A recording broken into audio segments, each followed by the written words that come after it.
top officials of Chevron Nigeria Limited, led by Sansei Narasibi, Nigerian Midstream Downstream Petroleum Regulatory Authority, led by its Chief Executive Officer Farouk Ahmed, and the Nigerian National Petroleum Corporation Limited. The minister, who noted that Nigeria is abundantly endowed with gas reserves, said the situation where some of the multinational firms were more concerned with gas exports without dedicating huge volumes to the domestic market was unacceptable and should be discouraged. And on the foreign scene, Pope Francis on Sunday welcomed a truce that has seen some hostages set free in the Middle East and prayed for further releases. The Pope, who had a colleague read his statement as he recited Sunday's Angelus prayer from his Casa Santa Marta residence instead of overlooking St. Peter's Square, said dialogue is the only path to peace, and those who do not want dialogue do not want peace. The prayer was broadcast live on screens in St. Peter's Square and streamed on the Vatican news website. And to sports, Ollie Watkins fired Aston Villa into fourth place in the Premier League as they came from behind to win 2-1 at Tottenham on a day the hosts paid tribute to former boss Terry Venables, who died on Saturday at the age of 80. Unai Emery's side trailed to Giovanni Lo Celso's first goal of the season in the first half in North London, but Pau Torres' equalizer equalized just before the break, and Watkins' 12th goal this term wrapped up an impressive result for Villa. Villa moved above Tottenham into fourth, while Tottenham fell 2 points behind them in fifth after a third successive defeat stalled their early season momentum. That's the news update at this hour on Radio Now 95.3 FM Lagos. Many thanks for joining us. Now breakfast continues shortly with Security Watch. I am David Chiedu. Good morning. This is Radio Now News. The news that matters the most is the news that hits closest to home. If it touches your business, your family, your city, your schools, or your safety, we've got you covered. Everything that affects you is our concern. So, we go beyond, getting all the facts and serving you news and information you can trust. There was 10 million liters of fuel made available at some point, which was not made available at the time because obviously it had to be brought in. The attack this Gayo village, Keru, and the Takalafia villages today is one of the many attacks. Radio Now, 95.3 FM Lagos. Beyond the news. Connect with us now via our social media channels. Facebook.com/RadioNow953FM. We're on Twitter too. Connect with us there and get involved. At Radio Now 953FM. 953FM. Like what we do? Share it on your socials and tell everyone. Want to see some more of us? Head over and meet us on Instagram at Radio Now 953FM. Get in touch. We'd love to hear from you. This subsidy removal, now shege. You're right. The price of sanitary pads have gone up. Do you only need women to dance behind you at political rallies? Many women cannot afford to buy sanitary pads when they are on their monthly periods. Our girls in school call one way. Many girls can no longer afford the important item for their menstrual hygiene. Politicians suppose reason more. This talk about sanitary pad is becoming a recurring matter. Don't worry. You, the women, will be part of the team to suggest how we can address the matter well. My Period, My Pride radio drama. Now for we politicians to provide free pads for our girls for secondary school. My Period, My Pride. The story of Ife. Now sanitary pad media campaign power up with support from MacArthur Foundation and Radio Now 95.3 FM. Coming to you every Saturday at 10 a.m. Watch out.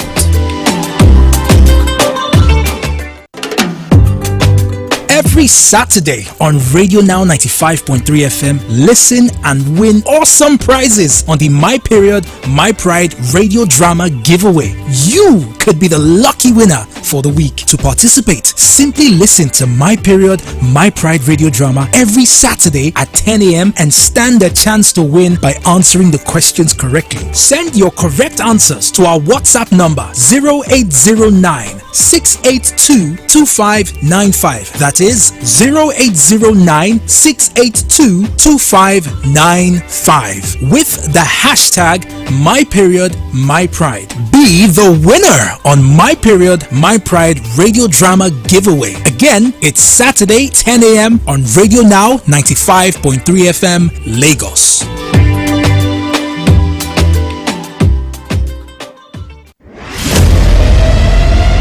It's time. This December, hang on to your hat for a scintillating radio experience. Radio Now 95.3 FM Lagos presents The Rejig, featuring Now Breakfast, Now Midday, Now Express, and Now Drive Time. Brace yourself. The jig will get you. Coming soon.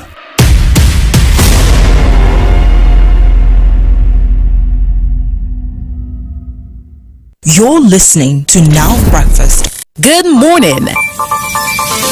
This is your daily security watch on Now Breakfast.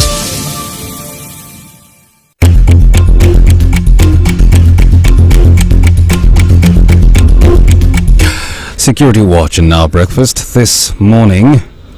The air component of Operation Hadinkai has eliminated a key Boko Haram terrorist leader, Abu Assad, and many others in airstrikes on their hideout at Tagoshe on Mandara Mountains in Borno State, the Nigerian Air Force said Saturday. The Director, Public Relations and Information, NAF, Edward Gapquet, an Air Commodore, made this known in a statement on Saturday in Abuja. Mr. Gapquet said the airstrikes, which were conducted on Friday, was one of the most successful strikes undertaken by the air component of Operation Hadinkai in recent times.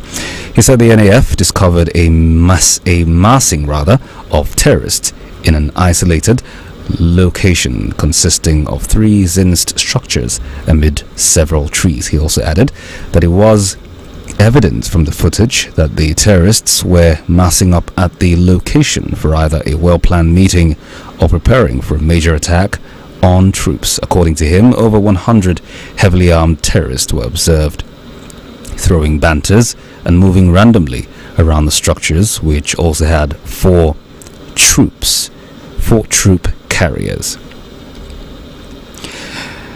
And still on security watch, to the southeast, traditional ruler of Utulu community in Ezinihite Mbisi local government area of Imo State, Eze Joe Ochulo, is dead. Reports say that his lifeless body was found along the Chokoneze Mbutu Road in Abombisi local government area less than 24 hours after he was abducted from his palace. And that's Security Watch this morning on Radio Now 95.3 FM Lagos. Now breakfast continues today in the news. Stay tuned. I am David Chiedu. Good morning.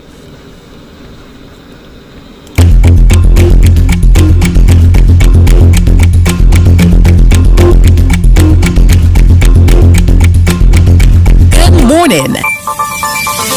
This is your daily security watch on Now Breakfast. This is Radio Now 95.3 FM. Come for the news, stay for informed conversations. This is Now Breakfast. Today in the news on Now Breakfast, an unconfirmed number of persons have been kidnapped in Mulunji community in Maru local government area of Zamfara state. Although residents of the community say that 100 persons have been kidnapped, police authorities in the state are yet to confirm the numbers. The attack, which happened on Friday, comes after a bandit kingpin in the state known as Damina reportedly gave residents of the community 1 week ultimatum to pay 50 million naira levy for their safety. To understand the state of affairs in Zamfara this morning, we're joined by Shil Umar, a journalist based there. Good morning, Mr. Umar. Can you hear me? Good morning. Yes, I can hear you. All right. Can you give us a sense of what's going on there, this particular attack, and what are the authorities saying about it so far? What have they said about it so far? Yes, mass abduction of people around Dansado axis in Modu local government area of Zamfara state has been a recurrent phenomenon. Even the last Friday's abductions of people did not come with a surprise.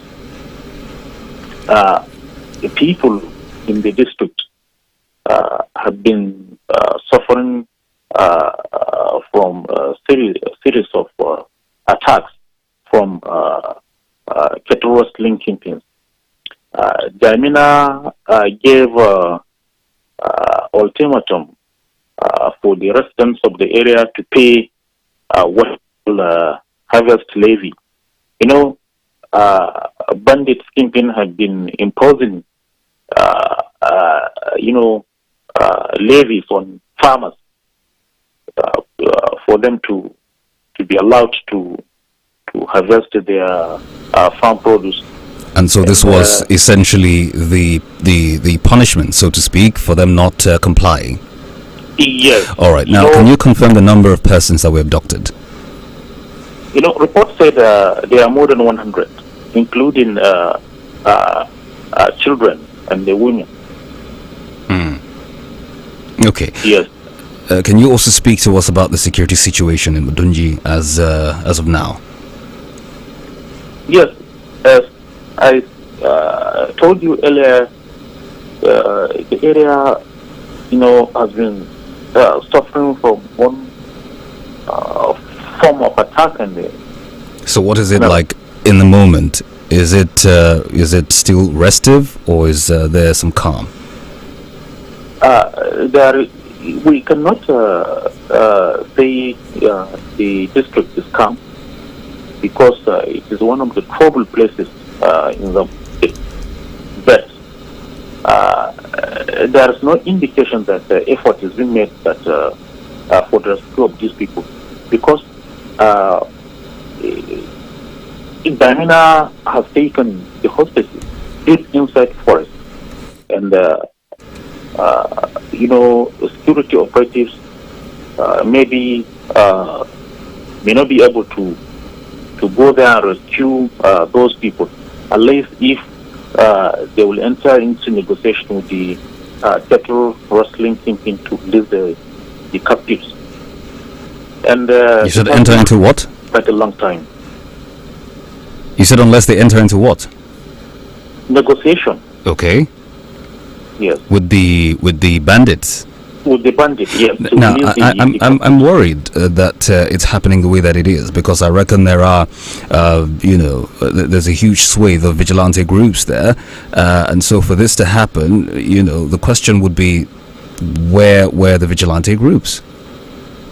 I mean, we know that that's even easier for them to get to, or those places are easier for them to get to, as opposed to the, security agents to get there. So that's why these vigilantes who know the terrain, establish camps there or set up shops there. So for them to be there, present, and the number of individuals who were, taken away, were taken, and not responding. The question is why? You see, I don't think the vigilante groups in the area are powerful enough to confront the terrorist campaign. Somebody like Damina, with many fighters there, and better armed. They are better armed than these so-called vigilante. Okay. All right. Okay, Mr. Umar, how about the local traditional heads? Have they released any statement? Have they said anything with regards to this? No. All right. Yes. Okay. Thank you very much, Mr. Shehu Umar, for joining us this morning. Thank you. You're welcome. This is, or that was rather, Shehu Umar, journalist based in Zamfara State, talking to us about the situation in that part of the country where a group of individuals numbering over 100, according to him, were kidnapped by bandits who had initially given them 1 week ultimatum to pay a levy for their safety. More coming up in the coming minutes. Stay close. From the north to the south, real people. So like I said to you, it's some serious elements of the outdone and official of my party whose tenure elapsed, who are pleading with me to endorse an illegal extension, and I refuse to be a part of any illegality. Real stories every morning. Most of the IDPs, they stay in schools, and once they move in schools, when there is a disaster, the school in that area is automatically shut down. This is Today in the News on Now Breakfast. This is Radio Now 95.3 FM. Come for the news, stay for informed conversations. This is Now Breakfast. All 16 lawmakers of the People's Democratic Party in Plateau State House of Assembly have been sacked by the Court of Appeal sitting in Abuja. Now, the court ruled that all the sacked lawmakers were not qualified to contest in the March 18 State Assembly elections, as their party does not have a structure in the state to be able to nominate candidates for elections. And the same ruling led to the sacking of the state's governor, Caleb Mutfwang, last week. We're joined this morning by a political analyst, Mr. Jide Ojo, to talk about this issue and what it does mean for the state. Good morning, Mr. Ojo. Can you hear me? Yeah, I can hear you. Good morning. Good morning. Right, now, how do you react to the political situation in Plateau State, one that we started to see from last week?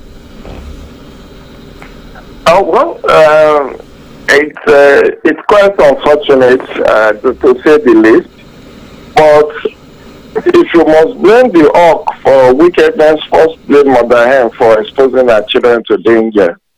So says an African adage.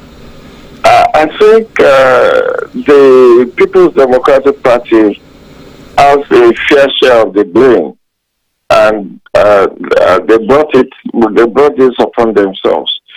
Why did I say this? I followed through the events in Plateau for a while, and it seemed like this was a predictable outcome at the tribunal. My brother, something happened last year. This is a story this is a development that went back in time. There was crisis in PDP in Plateau, so much so that it became subject of litigation at the High Court in Jos. And the court declared that there was no executive in Plateau State, that PDP has no state executive. And the court ordered the party, the PDP in Plateau State, to go and conduct fresh congresses, elective congresses from ward to local government to the state. But what did PDP do? They ignored the court judgment. There was a by-election that was held last year in which PDP fielded candidate, and the court ruled that the PDP is not competent and capable of fielding candidates in that by-election. Meanwhile, that was not even 2023 general election. That in that by-election, PDP has no candidate. Ask yourself whether the PDP in Plateau State or PDP at the federal level are deemed fit to conduct proper congress at the ward, local government and state in Plateau. The answer is no.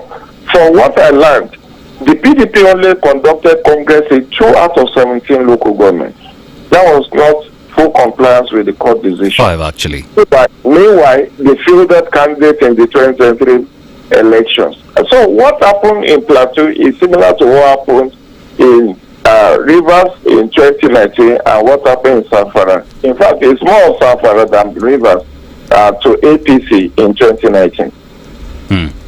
Now, considering where we are with the judgment so far, what are the implications, for on the political scenery in Plateau State? Because right now we know that APC has 22 of the seats there.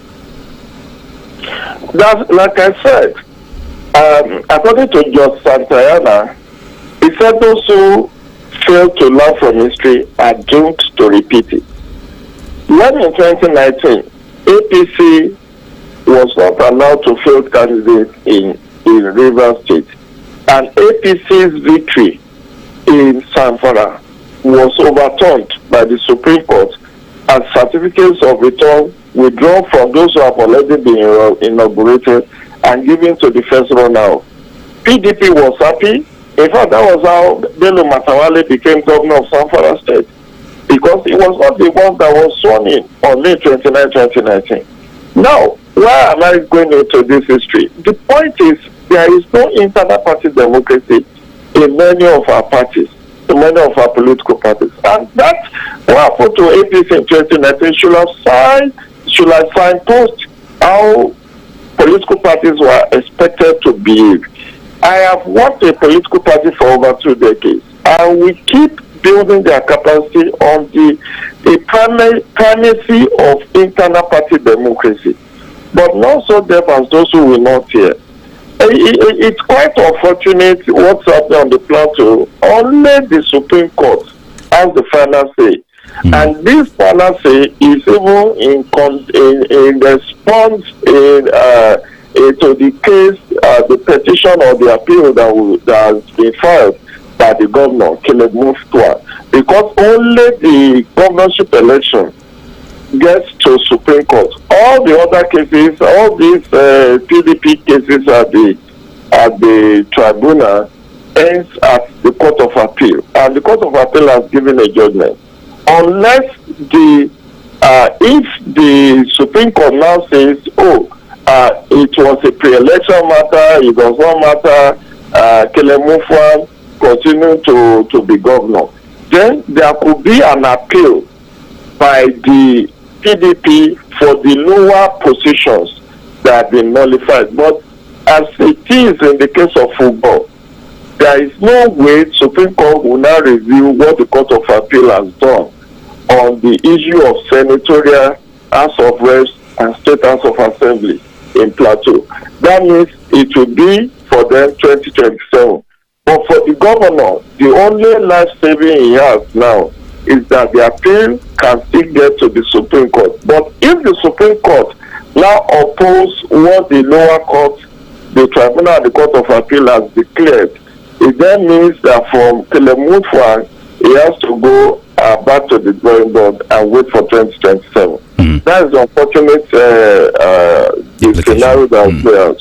All right, thank you very much, Mr. Jide Ojo, for joining us this morning. We do appreciate your time.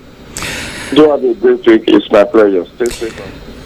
Mr. Jide Ojo, a political analyst, has joined us to give us his thoughts with regards to what is happening politically in Plateau State vis-a-vis the PDP, its current governor who's been sacked by the court, and all 16 lawmakers as well who have also followed suit by the same premise with the Court of Appeal sitting in Abuja. And more conversations coming up. Stay close.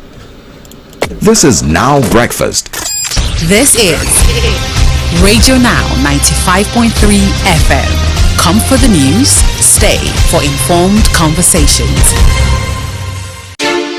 The news that matters the most is the news that hits closest to home. If it touches your business, your family, your city, your schools, or your safety, we've got you covered. Everything that affects you is our concern. So, we go beyond, getting all the facts and serving you news and information you can trust. There was 10 million liters of fuel made available at some point, which was not made available at the time because obviously it had to be brought in. They attacked this Gayo village, Keru, and the Takalafia villages today. It's one of the many attacks. Radio Now, 95.3 FM Lagos. Beyond the news. Grab a seat or a cup of coffee and join the conversation on Now Breakfast. Babes, now much be sanitary pad for your area? Omo, na play we been dey play before. Everybody wey dey this place wey be human being, na pad dey buy take do period. She go bring her wrapper, cut all her wrapper wey she get. They use the do period. This kind of nonsense be this. Ijoma, see what you are saying to your fellow woman who is in need. Ọ̀rọ̀ yẹn ti pọ̀ jù. Now so they use clothes now. Abi we no go chop first. Auntie Ijoma, what did my mommy ever do to you? It's not fair. Now if a story be this, My Period, My Pride radio drama season 1. Now sanitary pad media campaign power up with support from MacArthur Foundation and Radio Now 95.3 FM every Saturday at 10 a.m.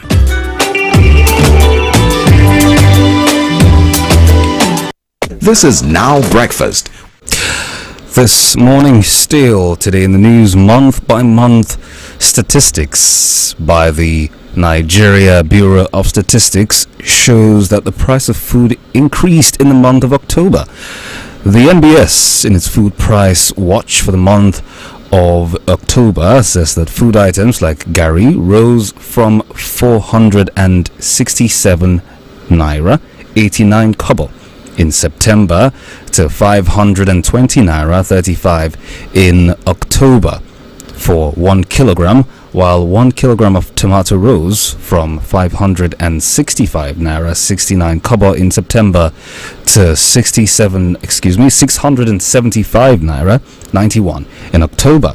Now that data also revealed that prices still differ by states. Now this food price increase, the statistics comes after the NBS says that food inflation in October reduced from 2.45% recorded in September till 1.91% in October. To get a much more better understanding of these and why we're seeing such increases, we're joined this morning by a research and strategy analyst at Greenwich Merchant Bank, Oluwasomi Akosile. Good morning, Mr. Akosile. Thank you for joining us. Yeah, morning. Can you hear me well? Oh yeah, I can hear you. Can you hear me? Yes, I can. Right, so why are we seeing this increase? And if you will, just explain what these numbers mean for food inflation to slow down and also food prices still rising. Okay, thank you very much. Well, just like you rightly said, the NBS recently released its food price watch for October, and it's usually a monthly release that gives more insight into the food inflation numbers that comes in earlier with the regular CPI monthly data. And well, you rightly said, given the information recorded in that report, the number of food items and their prices were stated there and their increases. And one thing that stood out there was obviously, well, not surprising, looking at the number of food items that were mentioned and the pace of increases. You mentioned tomato increasing by about almost 50%. So looking at most of the items that were recorded there, at least a minimum of year-on-year increase of nothing less than 30%, between 30 to 50%, and that corresponds with food inflation numbers that came out recently at about 31.52%.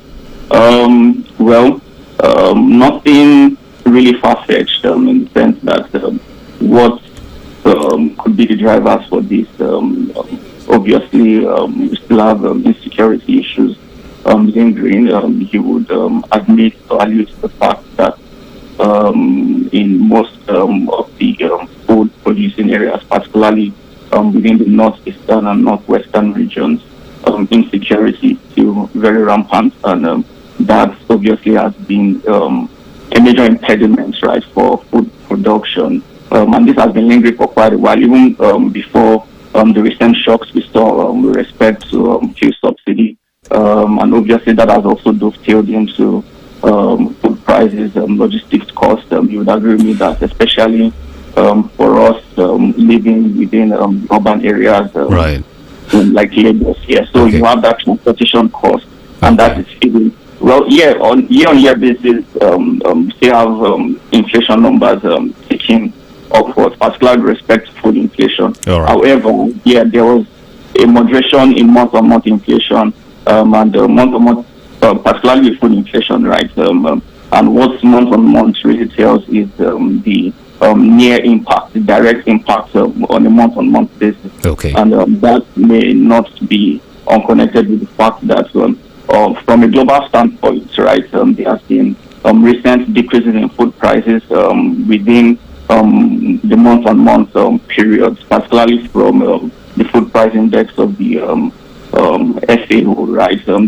I think for October there was about a 0.6% decrease in general food prices globally. So on year-on-year basis, we are still likely to see that base effect will likely still continue to impact on food prices. The FX issue is still, an impediment that we're still trying to grapple with, which something that monetary policy authorities put.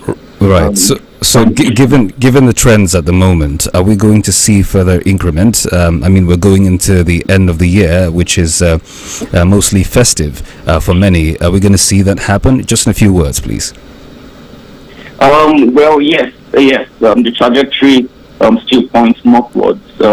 Obviously, the demand-supply imbalance would aggravate going into the festive period. There's usually that increase in aggregate demand towards the festive periods. Obviously, the festivities and the celebrations would drive demand for food upwards. And I don't see supply meeting up with that, and obviously that does tell into increasing food price. All right. Thank you very much, Mr. Akosile, for joining us.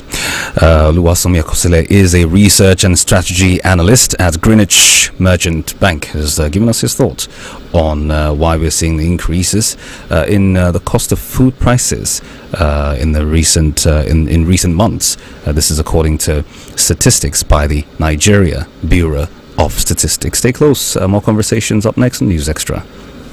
The Financial Services Regulation Coordinating Committee, FSRCC, in collaboration with the National Broadcasting Commission, NBC, wishes to draw the attention of the public to the activities of illegal financial operators, IFOs, which threaten public trust and the stability of the Nigerian financial system. The general public is hereby advised to refrain from dealing with unlicensed financial operators who deceive individuals with unrealistically high investment returns. Verify the licensing status of such schemes on this website: www.cbn.gov.ng, www.nicom.gov.ng, www.pencom.gov.ng, www.sec.gov.ng. To report any suspicions of illicit financial activities, call 0700 225 5226, 0800 225 5226, or +234 817 665 6273. Announcer, FSRCC. You're listening to Now Breakfast. For every news story, there's more. So we can write the best security architecture plan, but it remains an essay until it becomes manifest on ground. More detail. Every time you are doing reform, even when we were doing it 2006, 2007, the question is also that it's not the right time. When will be the right time? More than just the headline. This is News Extra on Radio Now 95.3 FM. Today on News Extra, citizens in Sierra Leone are still observing a curfew placed or imposed by the government after armed men broke into prisons, setting inmates free. Statements by the government also says that the attackers had earlier attacked a military barracks in the capital city, Freetown. The president, Julius Maada Bio, in an address yesterday, said that most of the leaders of the attack had been arrested, adding that security operatives or security operations and an investigation are ongoing. We are joined this morning by a journalist based in Sierra Leone, Tamba Tengbe. He joins us this morning. Good morning, Mr. Tengbe. Good morning to you. Right. Can you speak to us with regards to the situation in Sierra Leone today? As you rightly stated, so far this morning, I will report that calmness has returned to Sierra Leone. Because especially Freetown, where the incidents happened yesterday. However, curfew was imposed nationwide, but as we speak, yesterday night, the government issued another release wherein the curfew has been rescheduled since now 6 a.m. People have started going about their normal business until 9 p.m. So it means calmness has returned and normal life again have started today, because according to the police yesterday, they are still investigating those who were involved in the attempt, according to the attempt core, the ammunition people, where they went yesterday to get some ammunition, because the whole thing started around 2 a.m. yesterday. So Freetown, people were in a very worrying situation in Freetown yesterday, because before 8 o'clock in the morning, there was a press release and that nobody should go nowhere. And so everybody was indoors yesterday. The prisons were open, the male prison and the central female prison. So all of the inmates were out yesterday, and it became more worrisome because some of them are very hardcore criminals. Imagine them coming out in the street of town, how it will be like. So 24 arrests have been made according to the police. They have already arrested 24 people. They are still going in search of those people to have the remaining. So far, that is the report that we have got. And the president yesterday called on citizens to cooperate with the police, to cooperate with the security forces, so that the investigation will continue. Right. Now, in the midst of all of those, were there reports of any casualties?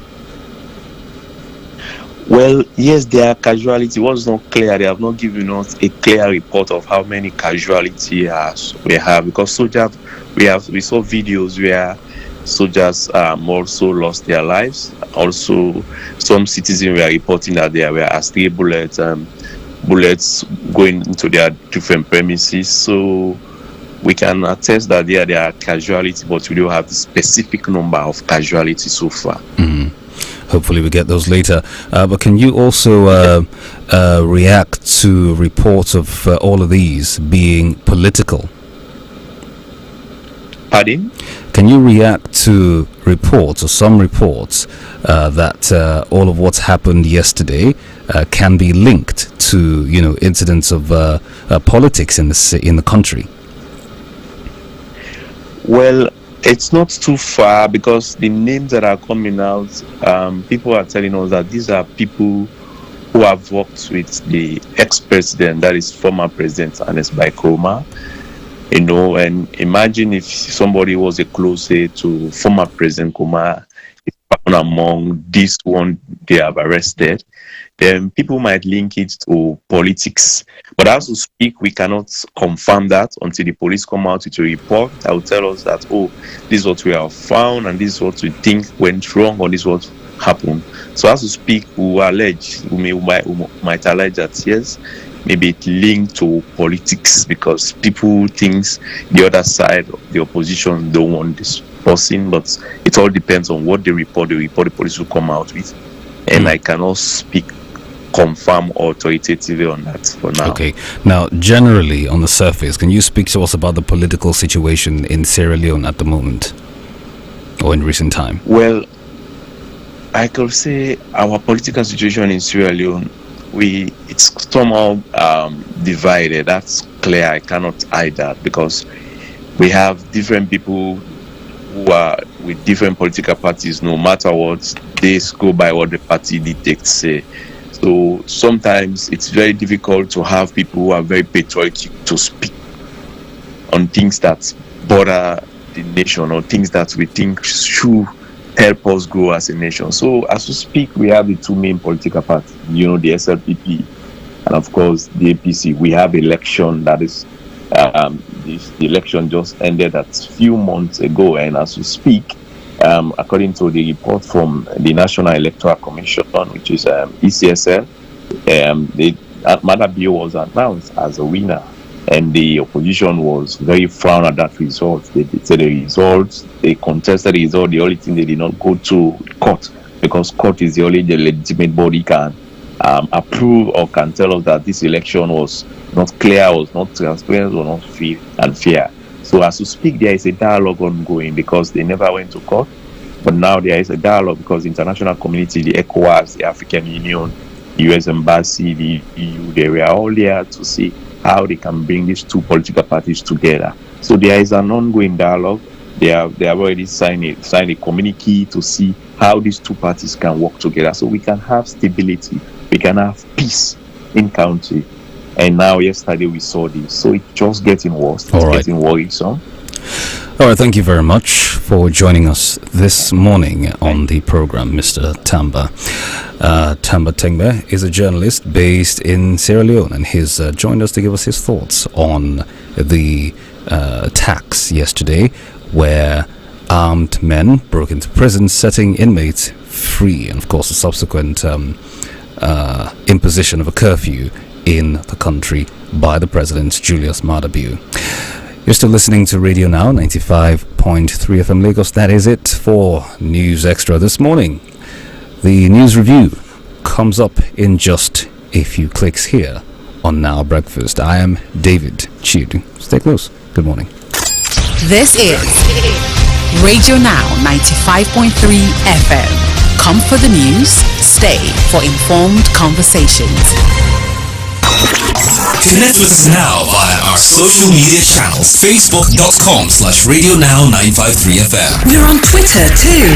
Connect with us there and get involved. At Radio Now 953FM. 953FM. Like what we do? Share it on your socials and tell everyone. Want to see some more of us? Head over and meet us on Instagram. It's Radio Now 953FM. Get in touch. We'd love to hear from you.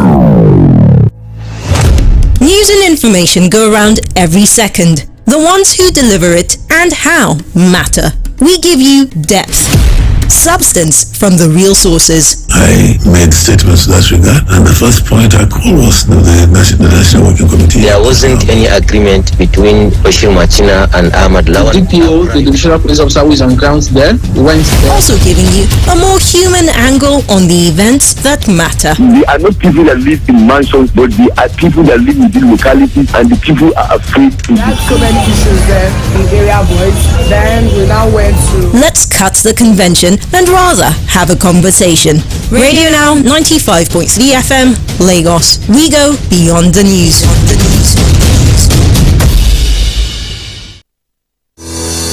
On air, online, and on your mobile. This is Radio Now 95.3 FM, Lagos. It's time. This December, hang on to your hat for a scintillating radio experience. Radio Now 95.3 FM Lagos presents The Rejig, featuring Now Breakfast, Now Midday, Now Express, and Now Drive Time. Brace yourself. The jig will get you. Coming soon.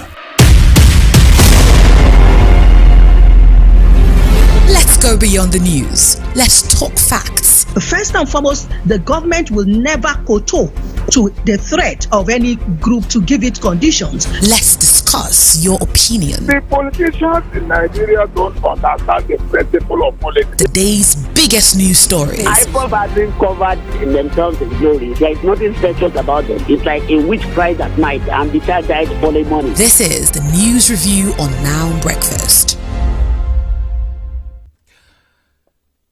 Now breakfast this morning, and it's another edition of the News Review, Monday the 27th of November 2023. I am David Chiudu. There's a few interesting stories to talk about this morning, coming from the weekend into this very morning. But before we get into any of those, let's say hello and welcome to Camry, who joins us this morning. Camry Apollo, good morning. Thank you for joining us. Morning, David. Morning, listener. Right. Let's get into the stories, but not before we touch a little on a significant day, which was November the 25th. I'm talking Saturday.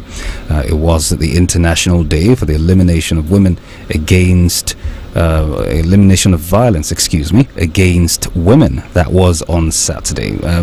No excuse. That is the theme for this year's International Day for the Elimination of Violence Against Women, which essentially remains one of the most prevalent and pervasive human rights violations in the world. Just FYI, globally, an estimated 736 million women, almost 1 in 3 as the stats have it, have been subjected to physical and or sexual intimate partner violence, non-partner sexual violence, or both, at least once in their lives.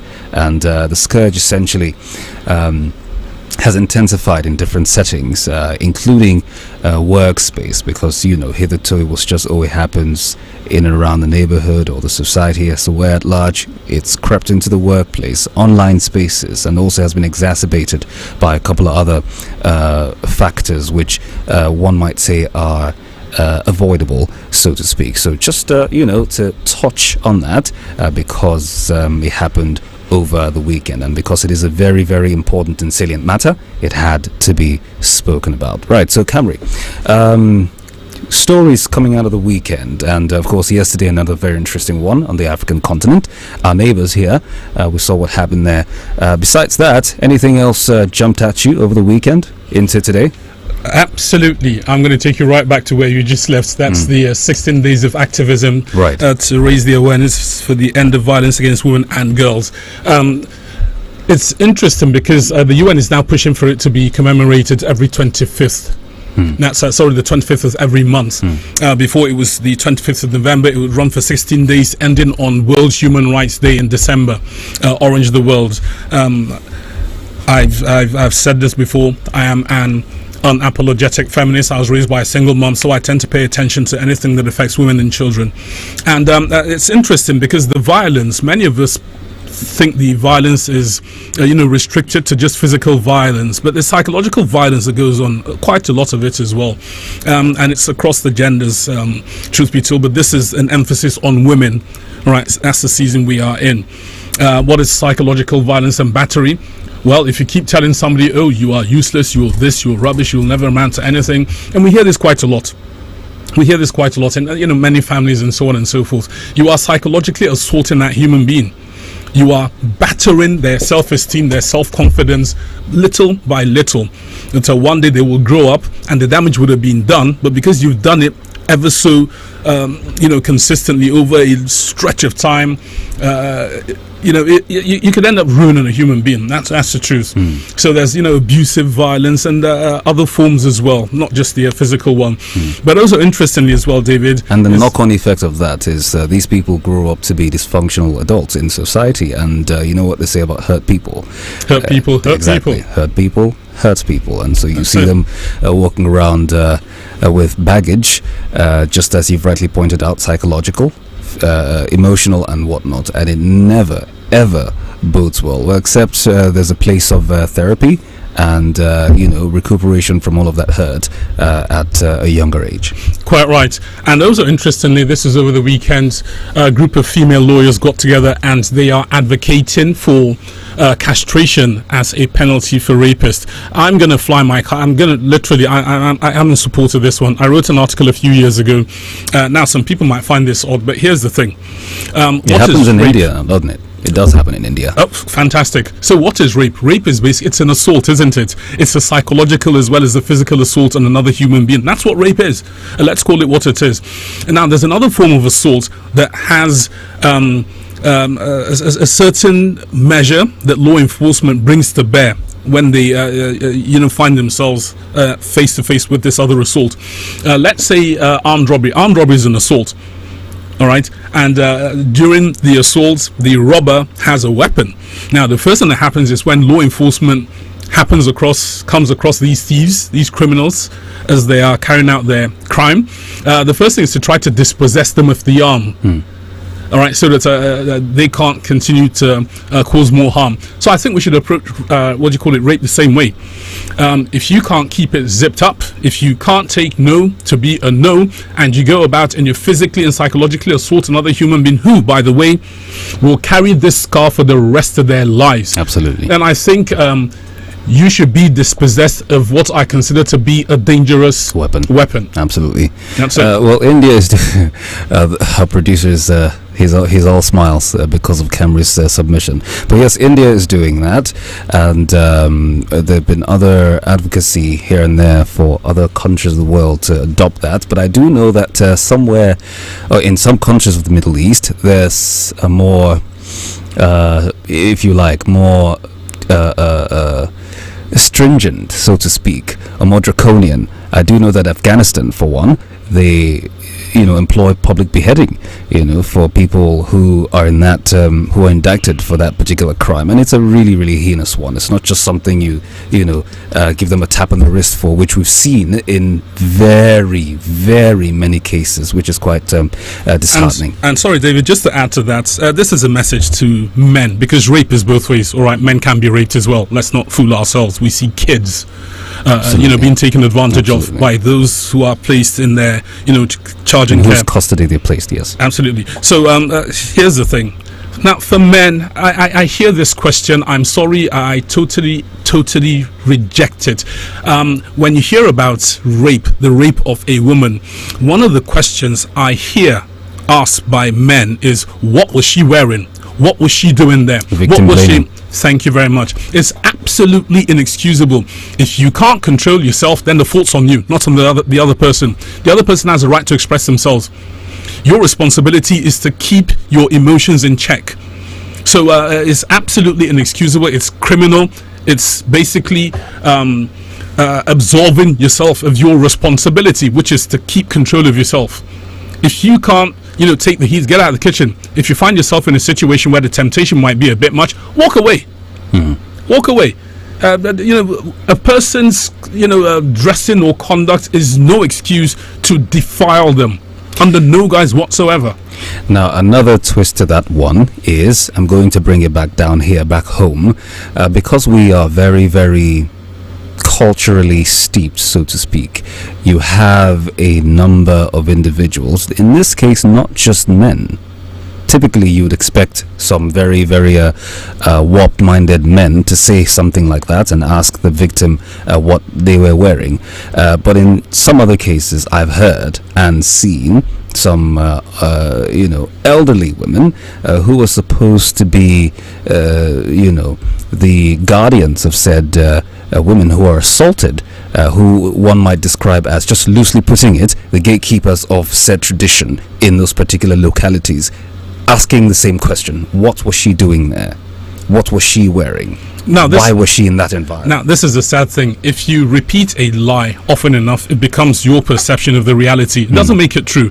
So that's the whole thing, isn't it? We live in, first of all, a patriarchal society where women are meant to be seen and not heard. One person said they belong in the other room, and so on and so forth. Absolute drivel. I'm sorry. It's just what it is. Totally.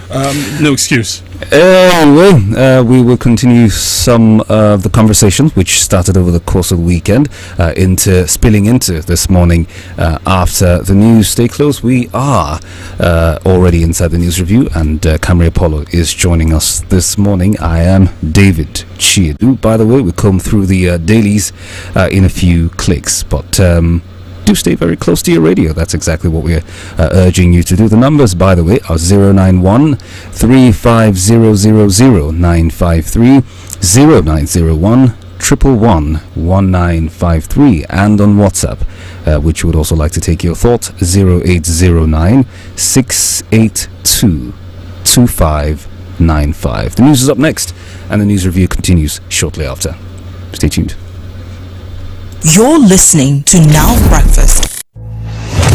News and information go around every second. The ones who deliver it and how matter. We give you depth, substance from the real sources. I made statements in that regard, and the first point I called was the National Working Committee. There wasn't any agreement between Bashir Machina and Ahmad Lawan. The DPO, the Divisional Police Officer who is on grounds there, went there. Also giving you a more human angle on the events that matter. They are not people that live in mansions, but they are people that live in the localities, and the people are afraid to There's so many issues there in area boys. Then we now went to... Let's cut the convention and rather have a conversation. Radio Now 95.3 FM, Lagos. We go beyond the news. This is Radio Now 95.3 FM. Come for the news, stay for informed conversations. Across Nigeria, Africa, and the world, this is Radio Now News.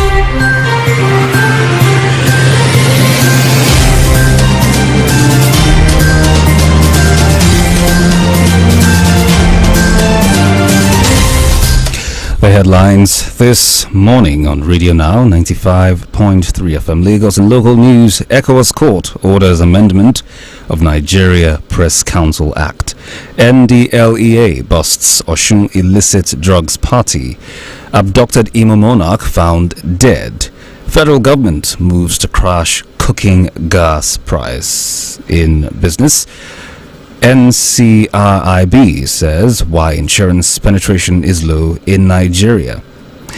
And in entertainment, rapper Nanle to feature Ice Prince, Jesse Jaggs, and others in debut album. On the foreign scene, Pope welcomes Mid-East truce. Hostage releases. And in sports, Watkins' goal against Spurs places Villa fourth on the EPL table. And that's the headlines this morning here on Radio Now 95.3 FM Lagos. Many thanks for joining us. I am David Chiedu. The news review continues very shortly. Good morning. This is Radio Now News. Stay tuned to your Beyond the News station daily for our up-to-the-minute compact news bulletins from 6 a.m. to 2 p.m., 4 p.m. and 6 p.m., bringing you a wide range of local and international news from our news desk. Stay informed, stay updated on Radio Now 95.3 FM. We are Radio Now 95.3 FM Lagos. This is Radio Now 95.3 FM. Come for the news, stay for informed conversations. Let's go beyond the news. Let's talk facts. First and foremost, the government will never kowtow to the threat of any group to give it conditions. Let's discuss your opinion. The politicians in Nigeria don't understand the principle of politics. Today's biggest news stories. IPOB has been covered in themselves in glory. There is nothing special about them. It's like a witch cried at night and the child died falling morning. This is the news review on Now Breakfast. Welcome back inside the news review this morning, the 27th of November 2023. To find Monday morning out there a bit chilly, but yes, we're getting by. I am David Chiedu, and Camry Apollo is still with me here in the studio, and we're combing through the stories this morning making the rounds. But we're going to start essentially with what happened yesterday, the wee hours of yesterday, where it was reported that some armed individuals broke into prisons, setting inmates free who went and attacked an armory in the country, or the country's armory as it were, that prompted action almost immediately by the government of the day, and imposed an imposition, if you like, of a curfew. Now this is another scare, Camry.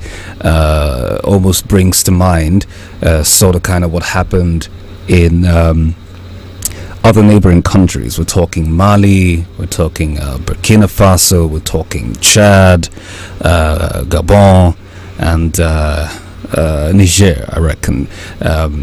Albeit it's been curtailed, however, the inmates are still at large, and you never know what could happen from here on out. What are your thoughts?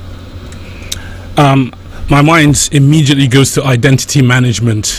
I'm an advocate for getting identity management right, because now you've got a handful of convicts, or let me say inmates, because I don't know exactly if all of them have had their days in court. You've got a handful of inmates who are in the system. They've now been let loose amongst the populace. How are we going to tell who's who? We've got checkpoints, for example, here and there, and so on and so forth. I tend to question, again, it's the efficacy or lack thereof of our identity management. We need to understand the importance of this thing. It has grave implications. It's not just necessary for planning, it's also there to keep us safe, and any other number of benefits that could derive from having accurate information at our fingertips. It's one thing to have the information, it's another thing to have it accessible.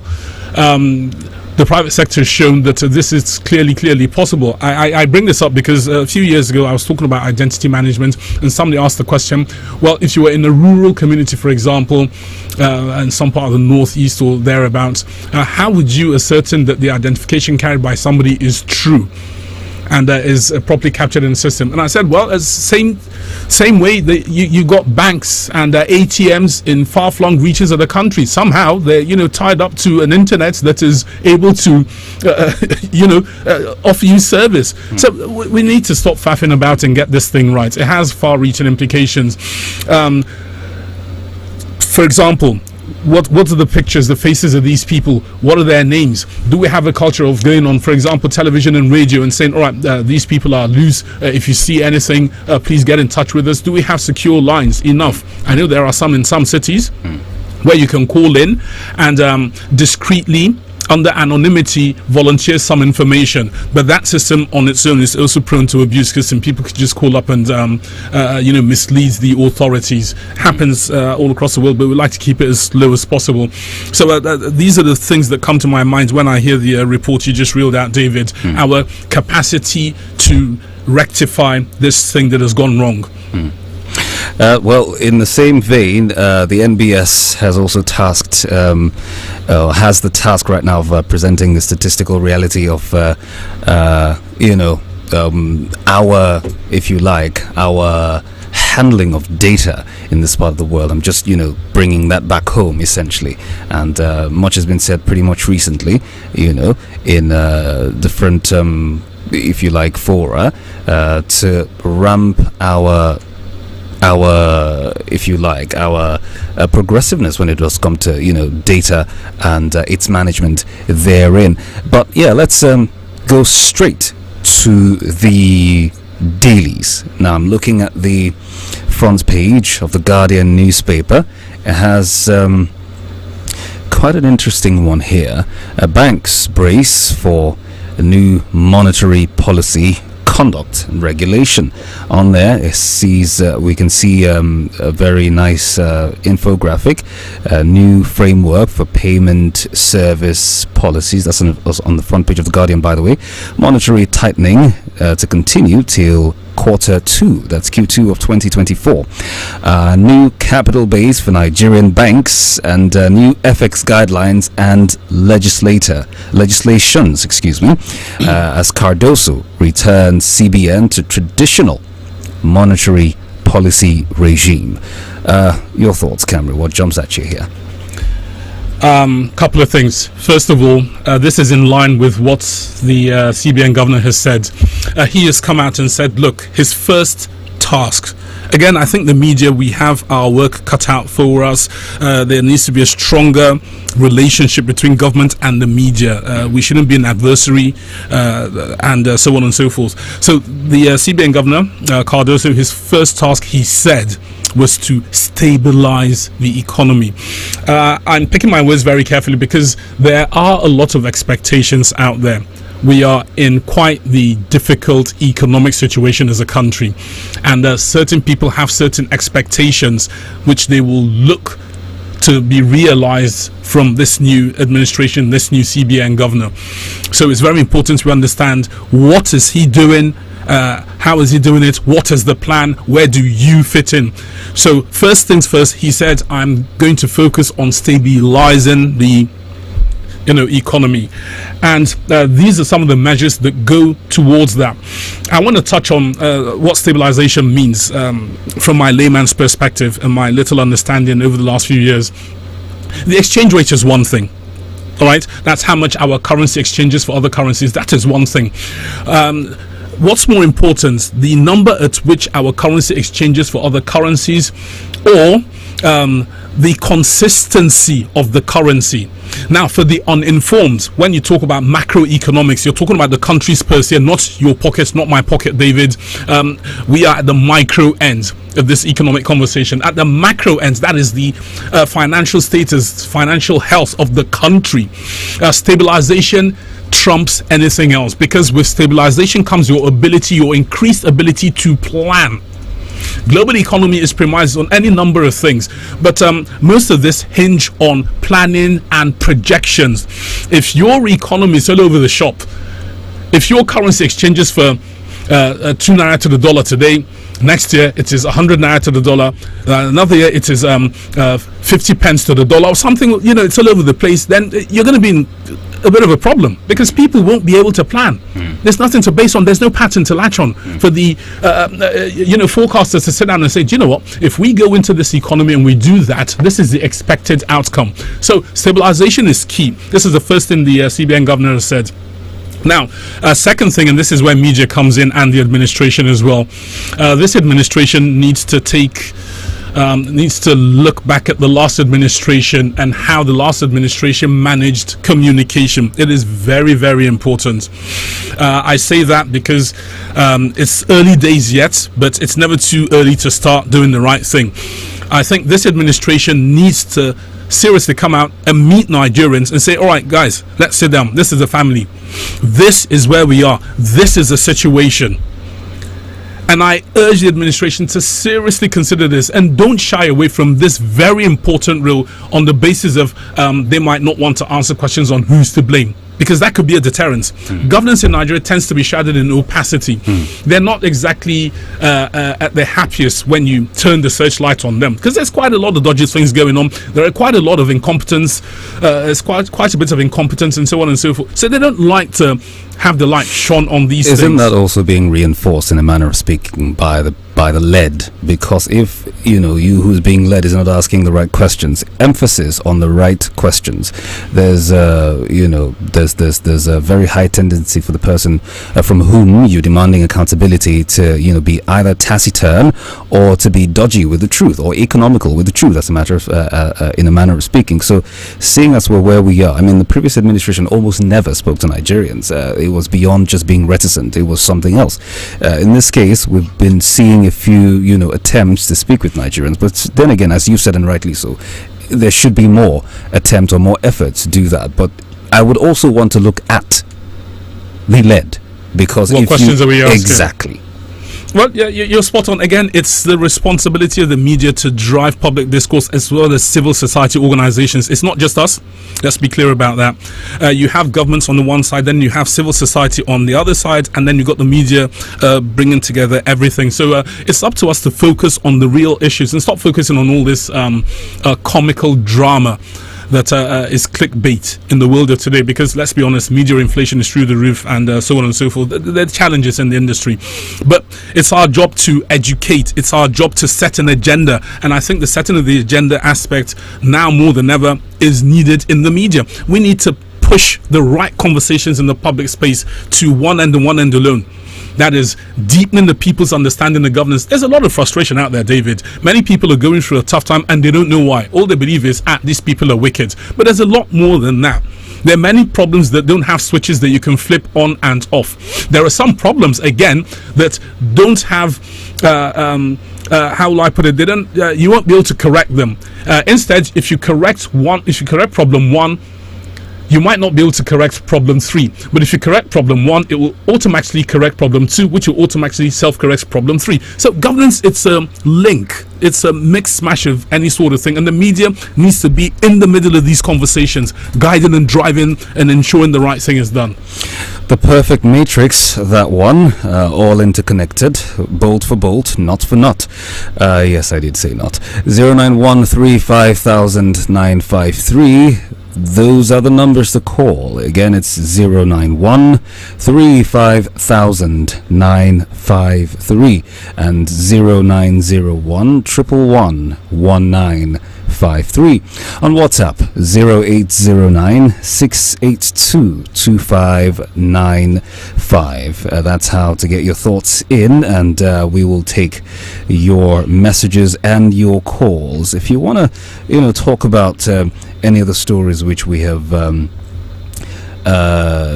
dug into or sunk our teeth into this morning, by all means feel free to check in with us this morning, whether it's the one in Sierra Leone, or we're talking about the country's economy right now, as the CBN being led by Mr. Cardoso, who said that banks should brace up for new monetary policy conduct and regulation. We're taking that, by the way, from the Guardian newspaper, where that is the headline, with the writers: Cardoso takes ownership of house cleaning, embarks on broad staff audit, prepare for new era of supervision. Bank chiefs are told most operators ahead of recapitalization plan don't burden banks with long-term funding risks.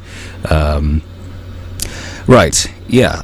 Your message here on WhatsApp. Ben Uwa from Yaba. Okay, he's talking about a conversation from a couple minutes back.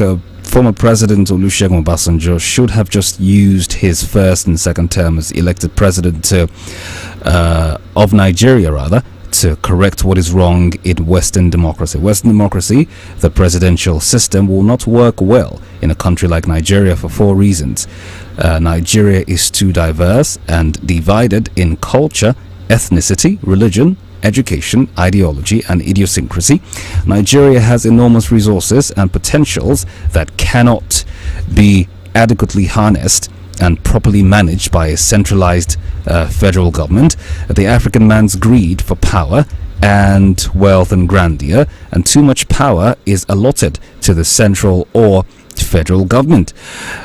All right, I will continue with that message, which is quite the mouthful, but we've got George joining us this morning on Now Breakfast. Good morning, George. Morning, George. Good morning. Good morning. Good morning, brother. Good morning. Your thoughts? Go on, please. Yeah, is this economy about the CBN governor, that Mr. Cardoso? I don't know why we keep on, doing the same thing, and we want a different result. It doesn't work that way. Last administration, former President Muhammad Buhari did the same mistake, and this our current president now did the same mistake as well, and do the same thing. I want to ask the man in the studio that analyzing newspaper: is it good or is it necessary that in a financial institute that only one particular tribe occupies it? Is it good like that? Are you telling me that in the Southeast there is nobody that can, do this job very well. But I remember the time of former President Olusegun Obasanjo, I think so. I remember the current governor of Anambra State, the previous governor, he did wonderful in that step. Are you telling me that there is nobody you can see in the South that can, be in that position? How can you come in a country? Only one tribe, Minister for Finance is one tribe. President one tribe. Petroleum, Minister for Petroleum, one tribe. All that thing, key posts and match that determines the affairs of this nation. It's only one tribe that occupies it. How do you think the economy will work? We have the man in the studio that analyzing the newspaper. Look at the time of former President Olusegun Obasanjo. Look at how he scattered the ministry. That the institute of economy of during his time, economy was very, very vibrant. The same thing with former President Jonathan. They make sure that the economy was in a good position. All right. But the former president did it. This president also did the same thing again. Only one tribe of okay, George. It's very, very wrong. All right, George. I want to hear from him. All right, George. Thank you very much, George, for calling. First of all, let's not narrow the conversations that we have with regards to our economy and what plagues us as Nigerians to the lines, the fault lines, as it were, which some of these politicians always like to, exploit, if you like, to further polarize us. It has little or nothing, if I do say so, to do with where who is from and where who is not from, but essentially what would work for the greater good, or what would work for the country, regardless of who is there. Mr. Cardoso has only been there for just a very short time, and so is Mr. President himself, and we will see where the administration gets to over the coming years, and then at the end of the first tenure, at the end of his current tenure, we will then have a conversation as to whether or not the people he put in those strategic positions or strategic ministries have done well or not. Camry. Yes, George, is it? Yes, George. All right, let me just start with him. I had a conversation yesterday with my cousin, a couple of friends. We met up, and Camry, I'm going to have to hold your thoughts there for a while. I've got Dr. Paul joining us this morning. Dr. Paul. Morning, Dr. Paul. Good morning. Good morning, Dr. Paul. David, Dr. Paul. Yes, we can hear you. I don't know the name of the analyst. Camry Apollo is his name. Okay, good morning. Good morning, Dr. Paul. What the last caller said, George, the truth is not perfect. Because in a country where a particular brand, we are not talking about the performance. As David rightly claimed, if you do the job, tribe doesn't matter. Tribe matters here, David, if you don't know. Tribe matters. None of us was there. Just to see the performance. Tribe matters.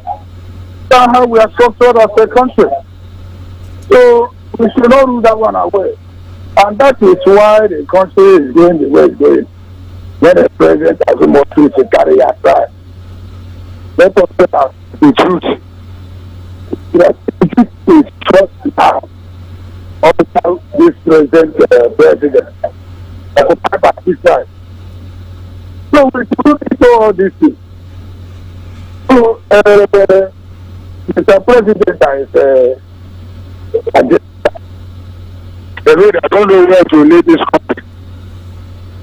Every day, and I saw the appointments of everything. I don't think about 6 months of him office, you can attest what has gotten right. I repeat, I don't think the last 6 months of this administration of 7, you can attest what is gotten right.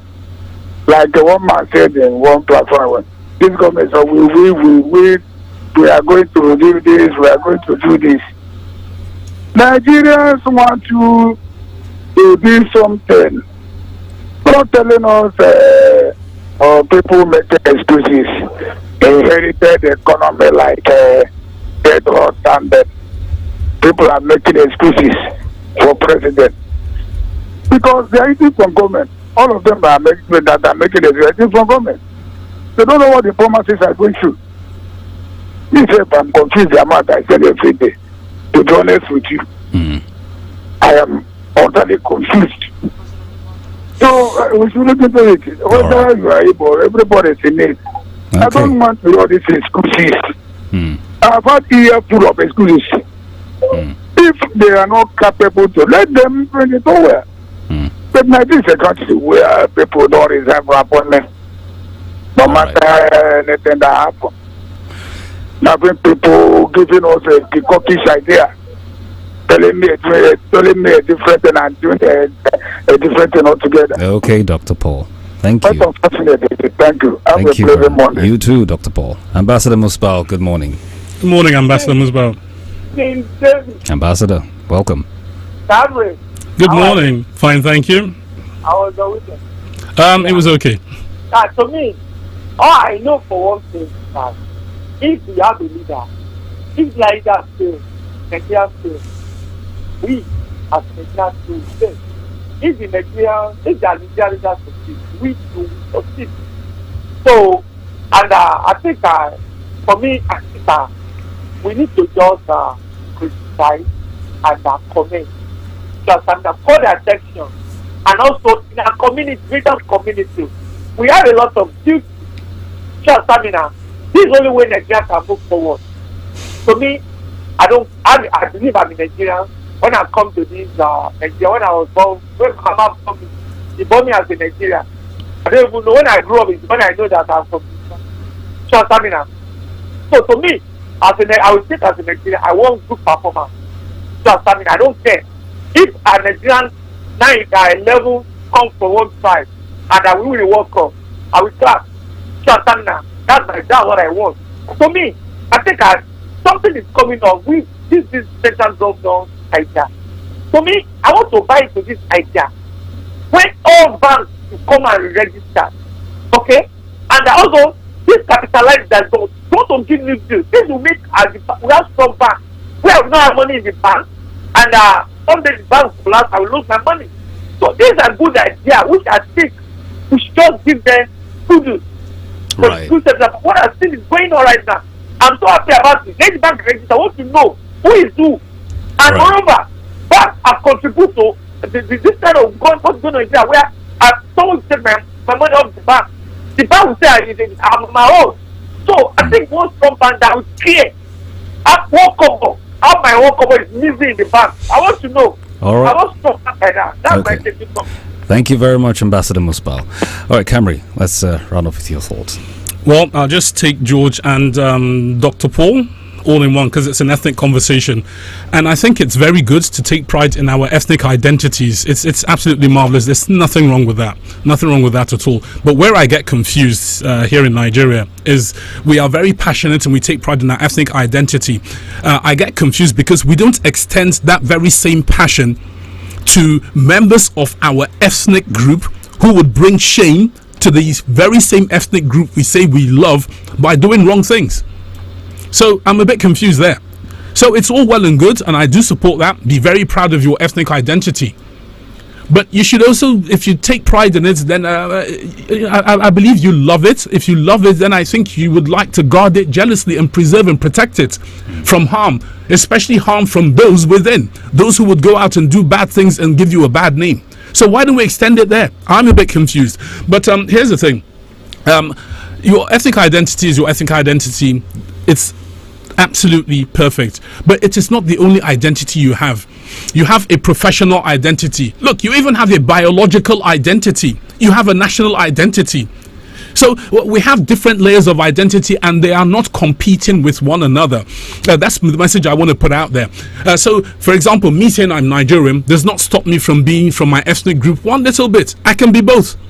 Why? Because I've got many layers of identity. But I think the narrative out there is you can only belong to one. That's the ethnic that we all gravitate to. And the reason we do that is because justice is absent at the center. And, the national identity, we're still trying to work on that one. So the strongest voice is the ethnic voice. So you can be both. You can be both. There's absolutely nothing wrong with it. Being of your ethnic extraction doesn't stop you from being your gender, doesn't stop you from being a human being, a West African, doesn't stop you from being a doctor, lawyer. These are all layers of your identity that all contribute to make you you. Absolutely nothing wrong with that. Now, that conversation of our national identity is still very, very much up in the air, and we, for some reason, haven't been able to firmly get a grip or grasp what it is that is truly our national identity. I'll take one more call and then we can wrap this one up finally on the news review. Good morning. Can you hear me? Okay, looks like we're having issues with that one. All right. Good morning. Good morning. Good morning. What's your name? Hello? I don't know the place because you... Okay, all right then. Looks like that is going to be it on the news review this morning on Radio Now 95.3 FM Lagos. Many thanks for joining us, by the way, Camry. Special thanks for being a part of the program. I am David Chiedu. Up next is Business Now. It's Folorunsho, Aramide Folorunsho giving you all the latest in the world of business. After that, we'll come right back here and we'll pull the curtains down. Stay close. This is Radio Now 95.3 FM Lagos. Good morning. This is Radio Now 95.3 FM. Come for the news, stay for informed conversations. From the Central Business District of Lagos, Nigeria's commercial capital, this is 95.3 Business Now. Hello everyone, as we welcome you to a new Business and Markets Week, it's Monday the 27th of November. I am Aramide Folorunsho and these are the business quick takes. The Nigerian Exchange Limited has placed full trading suspension on the shares of Consolidated Hallmark Insurance PLC ahead of the delisting of the company and a relisting of the insurer as a holding company. According to the NGX Weekly Report, the suspension was necessary to enable the insurance company reconcile its books with the Central Securities Clearing System or CSCS for the delisting of the Consolidated Hallmark Insurance PLC and to list it as a new company to be known as Consolidated Hallmark Holdings PLC. The Presidential Compressed Natural Gas Initiative has partnered with the United Nations Sustainable Energy for All for the provision of greener and more sustainable energy in Nigeria. The program director of PCNGI, Michael Oluwagbemi, disclosed that the partnership was aimed at reinforcing Nigeria's unwavering commitment to sustainable strategies that would propel the nation toward a greener, more sustainable future. The International Air Transport Association says $1.68 billion of airlines funds are locked across Africa out of a global total of $2.36 billion as of September 2023. The IATA Regional Vice President for Africa and the Middle East, Kamil Al-Wadi, says the impact of this financial entanglement is considered devastating for connectivity and raises concerns about the sustainability of the aviation sector.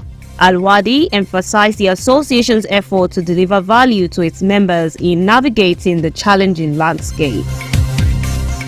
The President Bola Ahmed Tinubu has approved the appointment of Dr. Abba Ibrahim and Dr. Muda Yusuf as members on the board of the Nigeria Customs Service for a term of 4 years as representatives of the organized private sector. According to a statement released by the presidency, President Tinubu expects that the views and perspectives of the private sector are fully articulated, such that the objectives of the Renewed Hope agenda in the active promotion and attraction of investment across multiple sectors of the economy are completely realized through the efficient implementation of ongoing reforms within the Nigeria Customs Service. The governor of the Central Bank of Nigeria, Yemi Cardoso, has clarified the notion that the previously restricted 43 items on the CBN list were prohibited from entering the country, but were only restricted from foreign exchange access at the official market. Speaking at the 2023 annual bankers dinner on Friday, the new CBN chief highlighted that trade policy, particularly the importation and sale of the 43 items, falls squarely under the jurisdiction of fiscal authorities rather than the CBN. He emphasized the significance of this distinction, stating that it is crucial to clarify that the CBN's choice to remove foreign exchange restrictions on these items was not meant to infringe upon the duties of other governments or agencies. Cardoso also used his speech to hint on the possible recapitalization and consolidation of the banking institutions, a focus on inflation targeting, lower interest rate pursuit, as well as the independence of the central bank. Nigeria's gross domestic product posted a modest growth to 2.54% in the third quarter ended September, up from 2.51% in the previous quarter, and that was according to the Statistics Office data released on Friday. So I chatted to Abdul Kudus Isiaka, a senior economist, at the weekend on what the marginal increase in the third quarter GDP report says about the state of the economy and what lies ahead. Take a listen. The 2.54% real GDP growth recorded last quarter is only slightly higher, or if you like, better than the 2.51% real GDP growth recorded in Q2. And that brings the average for the year to 2.31%. Obviously, that's not impressive, given the fact that third and fourth quarters typically turn out better than the first half of the year. Again, if you consider the fact that although 17 out of the 19 broad sectors recorded positive real GDP growth, only 2 of them recorded double digits positive numbers, namely financial and insurance, that grew by about 28.21%, and then the water supply and waste management sector that grew by about 11.93%. But generally, I think the numbers remind us about a thing or two regarding the structure of the economy. So the primary and the tertiary sectors have once again dominated. We saw agriculture contributing around 29%, and we saw services contribute over 50% as typical. Again, as typical, we saw the industrial sector contribute around 18%, which again tells us about the fact that the country is not at all on course for industrialization. Again, if you consider the fact that what I call the catalyst sectors, namely manufacturing and ICT, have not particularly performed well. If you look at the manufacturing sector, it grew by a meager 0.48%.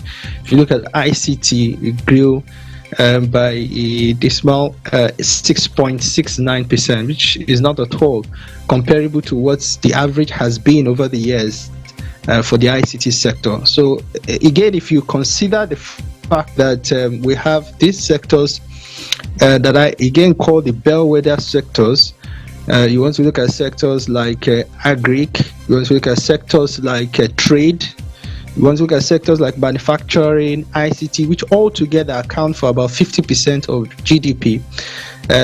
Those sectors have not really pulled their weight in these recent numbers.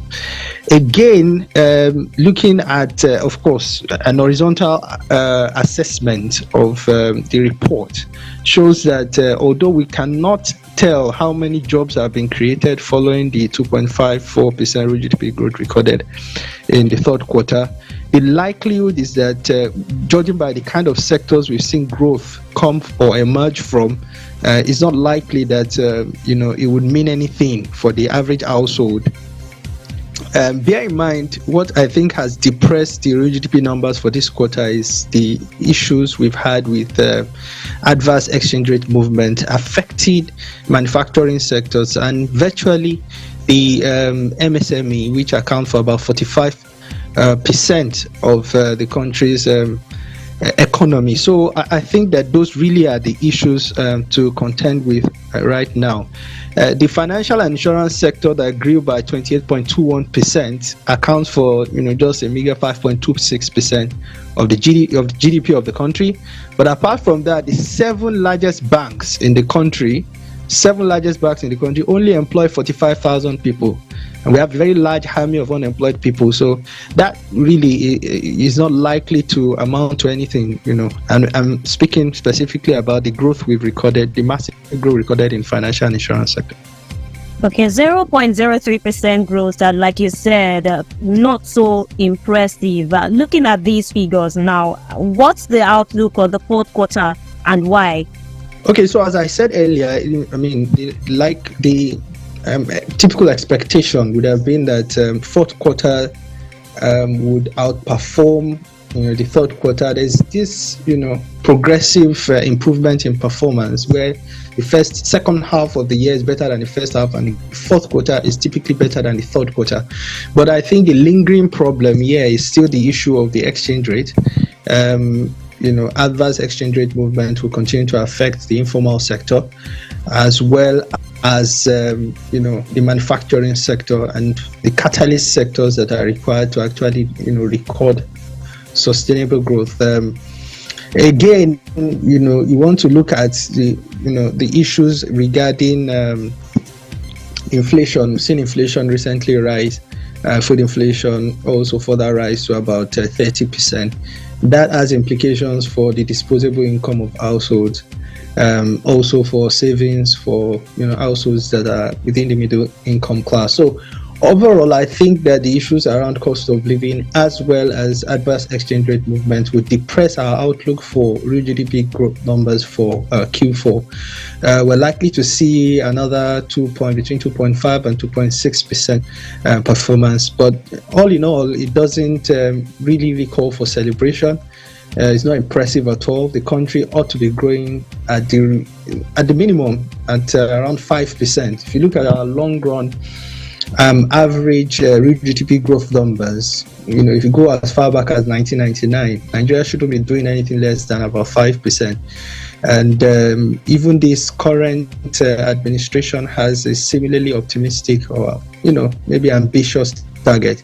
But I think it's high time we began to really take them, hold the feet of the government to the fire, specifically looking at the numbers from the mining and quarrying sector, which recorded is one of the two sectors that came in the red. The mining and quarrying sector recorded a 1.96% negative real GDP growth. But what is more disturbing is the fact that the quarrying sector recorded a negative real GDP growth, which is not quarrying subsector recorded a negative real GDP growth, which is not typical. And so it calls to question what the particular minister responsible for that portfolio is doing. We've seen a lot of open mouth operation, a lot of speaking, a lot of trying to encourage investors, but the numbers seem not to be adding up at this point. So I think also, you want to ask questions about what the minister for information and communication, innovation and digital economy is doing at this point in time, where we are seeing the ICT sector, which typically records double-digit real GDP growth, is now seeming to simmer, coming down to around 7%. So I think ministers responsible should be held to account for some of these numbers. They are not impressive at all.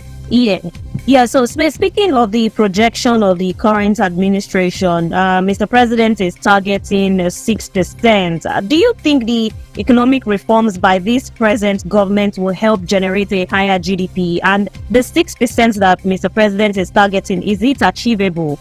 Well, certainly, to start with the second question, it is achievable. That really is what we should be talking about.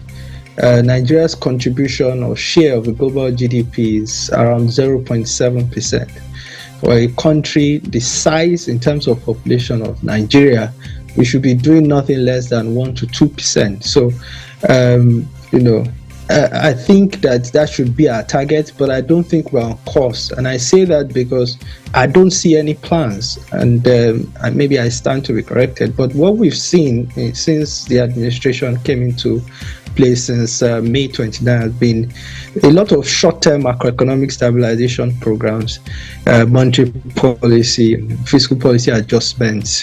To be fair, we've seen a lot of telegraphing fiscal policy in terms of taxes and whatnot. This is 95.3 Business Now. Reading the tea leaves of Nigeria's latest GDP by Abdul Kudus Isiaka, a senior economist. Well, coming up after the break, we'll be analyzing CBN Governor Cardoso's first policy address since he took office in September. This is Business Now. This is 95.3 Business Now. Welcome back to Business Now. Nigeria's Central Bank Governor Olayemi Cardoso on Friday delivered his first policy speech since his appointment back in September. Speaking to banking sector executives and other private sector big names in Lagos, the CBN chief signaled further interest rate framework that will enhance the effectiveness of monetary policy normalization, increase in banks' capital base, and the adoption of an explicit inflation targeting. Sadiq Safiriyu is a senior research analyst at Meristem Securities, and I asked him for his perspectives into Yemi Cardoso's CIBN dinner's address. Take a listen. Thank you for having me. As you asked, the speech was widely anticipated, considering the fact that we had two adjournments of the MPC meeting since the appointment of the new CBN governor. But for me, during the conversation, during the speech of the CBN governor, major things that stood out for me, one would be, the mention of inflation targeting and the use of forward guidance going forward in 2024. I mean, this is very important considering our high inflation and, the need to work tirelessly to bring it down in order to attract investment, both domestic investment and foreign investment. And two would be the conversation around the CBN focusing on its core mandates. I mean, it's, the CBN governor mentioned that the past administration had, employed some quasi-fiscal measures which sort of took the CBN away from its core mandate, and it's very important that the monetary authority focuses on core mandates, which in this case is price and economic stability. The third one would be the recapitalization of banks, which is very much needed considering the expansion of the projection to expand our economy. Speaking of recapitalization of banks now, in what ways do you think the push for recapitalization of banks in 2024, how will it influence the Tier 1 through Tier 3 banking industry? All right. So it's a very, very interesting conversation, and I mean, as it's been pointed out from the fiscal side, you're looking to increase our economy to a $1 trillion economy in a couple of years' time. And for this to, for us to be able to achieve this, we have the banks, the financial institution at the center or at the heart of it, which in this case, they need that circulation, or, they need to help in terms of creation of credit facility and financial intermediation. This is the major trigger for why there could be a need, or why there would be a need for recapitalization of banks, and how this is likely to impact banks across several tiers. First, we know that minimum capital requirement for national banks currently is 25 billion, and for international banks 50 billion. I mean, majority of these banks, or all of these banks, currently have, above the minimum capital requirements, which is a good thing. Compared to the time we saw recapitalization previously in the country of the banks in 2005, I would say that the banks at this moment are sitting better, when it comes to capital adequacy. However, we still have some banks that the capital adequacy ratio are very close to the minimum threshold, especially because of the expansion of the risk-weighted assets in recent times due to the volatility in the FX markets, and it has sort of suppressed the capital. So for me, I would be seeing more right issue raised from some of these banks. I mean, FBNH, which is the first FBN Holding PLC, come out to disclose their intention to raise about 150 billion via right issue. We also have the likes of Fidelity that is looking to raise. I would also say I see likelihood of Wema Bank and let's say FCMB, and a couple of pockets of some of these tier one banks that are looking to also show up their capital and sit comfortably, far ahead the minimum threshold. So we would be seeing a lot of that.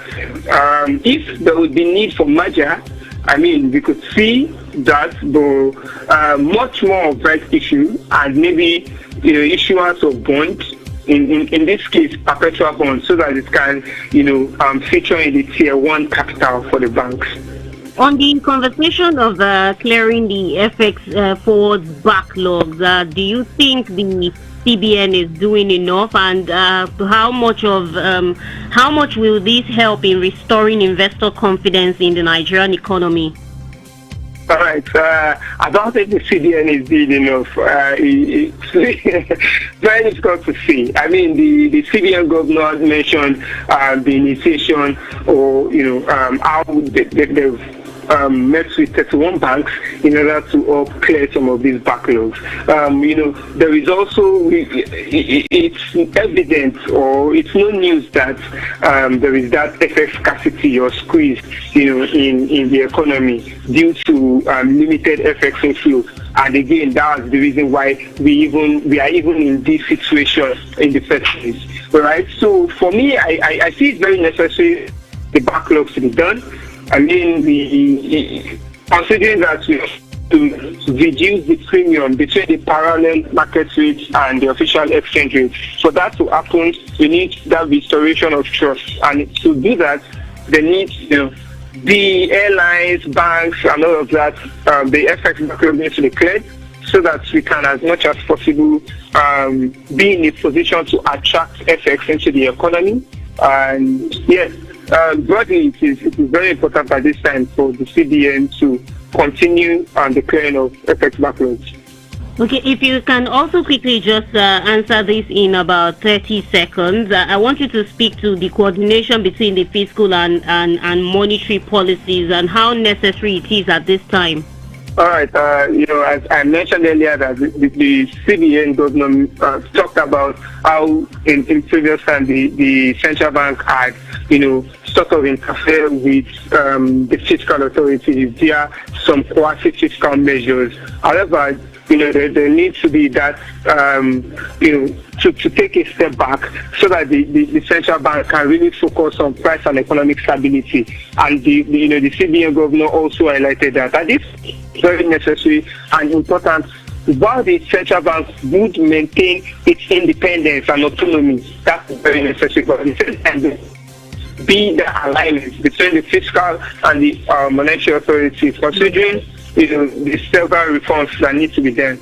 That was Sadiq Safiriyu, Senior Research Analyst at Meristem Securities. Coming up next, our market review is next after this. We'll be right back, everyone.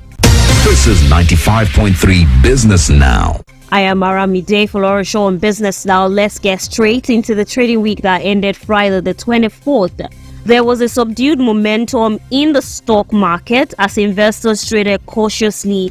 However, despite concerns about the suspension in the Monetary Policy Committee meetings for September and November, the NGX market closed in the green, overcoming pressures from profit-taking activities during the week. So we've got the all-share index that rose by 0.25% week on week to 71,230.48 basis points, driven by buying interest in GTCO 5.4%. Zenith Bank recorded a 3.9%, which outweighed profit-taking activities in Stanbic IBTC 7.1% in the red.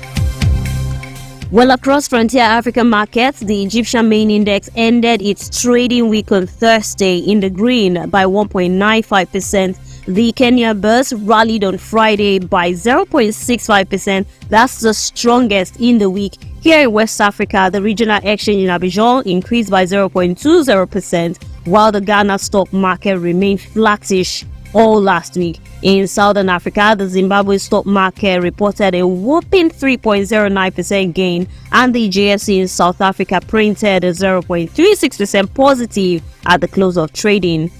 So we're back on Broad Street here in Nigeria. Overnight lending rates among commercial banks increased by 238 basis points to 24.6% as debits for net NTB issuances of 350 billion naira offset the inflows from FGN bond coupon payments of 17.87 billion naira. So we'll look at fixed income. Last week, proceedings in the Nigerian Treasury bill secondary market remained bullish as the average yield narrowed by 206 basis points to 10.9%. And activities in the FGN bond secondary market closed the week on a bearish note, showing average yield across all instruments higher by 18 basis points to 15.9%. Well, let's bring in the currencies market statistics from the week from FMDQ Securities Exchange. A total turnover of $686.96 million was recorded at the spot and FX derivatives segment, showing a decrease of 13.37% from the $792.98 million reported in the previous week. The weekly decline in FX derivatives turnover was driven mainly by the 79.92% decrease in FX forwards turnover, and there were no trading activities in both the exchange-traded FX futures and the cleared Naira-settled non-deliverable market forwards market. In the FX spot market, the total value of transactions was $685.91 million, higher by 12.93% on a week-on-week basis. Let's check the exchange rate. The average Nigerian autonomous foreign exchange fixing rate was 856 naira 06 kobo against the US dollar. That's representing a depreciation of 0.66% by the naira against the US dollar. And quickly, oil prices fell slightly Friday as traders speculated on whether OPEC Plus would come to an agreement on further production cuts.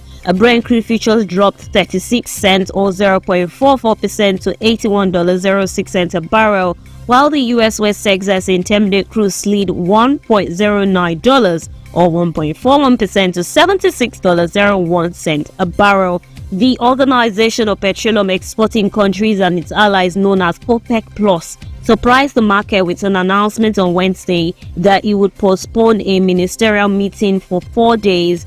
Take two, that it will postpone a ministerial meeting by 4 days to November the 30th after producers struggle to come to a consensus on production levels. Now, the most likely outcome now appears to be an extension of existing cuts. That's Tony Sycamore, a Sydney-based market analyst at IG, what he wrote in a note. The surprise delay had initially brought Brent futures down as much as 4% and the WTI by as much as 5% in Wednesday's intraday trading. The trading remains subdued because of the Thanksgiving holiday in the US. On the demand side, poor refining margins have led to weaker crude demand from refineries in the US. Analysts have said that also, and fundamental developments have been bearish with rising US oil inventories. ANZ analysts said in a note. In China, analysts say oil demand growth could weaken to around 4% in the first half of next year 2024 from strong post-COVID growth levels in 2023 as the country's property sector crunch weighs on diesel use. Non-OPEC production growth is set to stay strong, with Brazilian state energy firm Petrobras planning to invest $102 billion over the next 5 years to boost output by 3.2 million barrels of oil equivalent per day by 2028 from 2.8 million BOEPD in 2024. That's the package on Business Now this Monday. Make sure you have a profitable week, everyone. I am Aramide Folorunshaw, and it's bye for now. This is 95.3 Business Now. We are Radio Now 95.3 FM Lagos.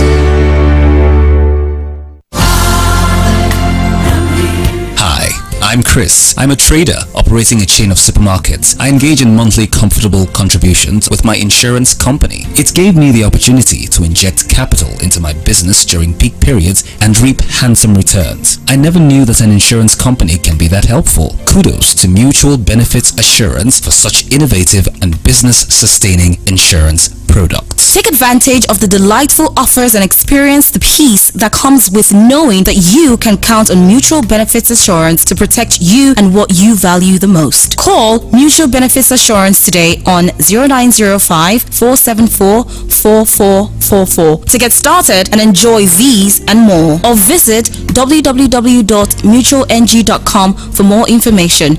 Mutual Benefits Assurance, creating and protecting wealth.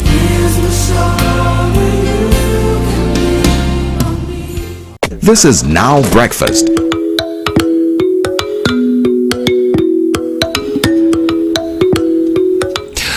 You're listening to Radio Now, 95.3 FM, Lagos. And Now Breakfast is over.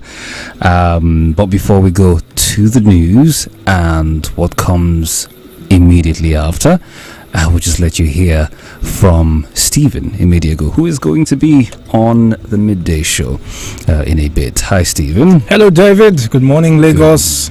I'd like to start by apologizing to all those who are stuck in traffic this morning. It is not funny at all. Monday is Monday in Lagos as per usual. I also like to tell you that you're going to be in traffic for a little while as certain parts of the Third Mainland Bridge are closed, still under repair. So keep your radio locked onto this dial because we have Mindspace coming up to help you get in the frame of mind that you need for the rest of the day and the rest of the week.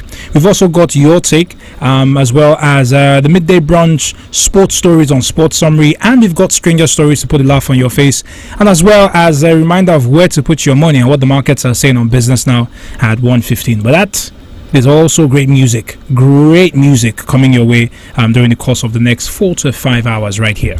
All right, stick around for that. By the way, how was your weekend, Stephen? My brother, this weekend was restful, man. It was thoroughly restful. Saturday was the sort of Saturday I expected to be. I went nowhere. I was at home, got visited by the nieces and the nephew as per usual, slept, spent time with the family, had time to recharge, have finally started working out again. So it was just great. It was just great all around. How was yours? The definition of stress. Oh yeah, when you have your baby sister get married, tying the knot, and you are the head of the family, essentially, you just know that your life is going to be a living hell. Yeah. Because there's going to be too many people and things tugging at your limbs from left, right, and center. So that was pretty much the highlight of my weekend. I don't have you, look at my eyes, they're sunken. I need a whole year of sleep. Like, the grizzly. I need to hibernate for a whole year. Don't do anything, don't lift a finger. But hey, if wishes were horses. Anyway, that's our time on Now Breakfast. The news is up next here on Radio Now 95.3 FM Lagos. Stay tuned to your Beyond the News station daily for our up-to-the-minute compact news bulletins from 6 a.m. to 2 p.m., 4 p.m. and 6 p.m., bringing you a wide range of local and international news from our news desk. Stay informed, stay updated on Radio Now 95.3 FM. Nigeria, Africa, and the world. This is Radio Now News.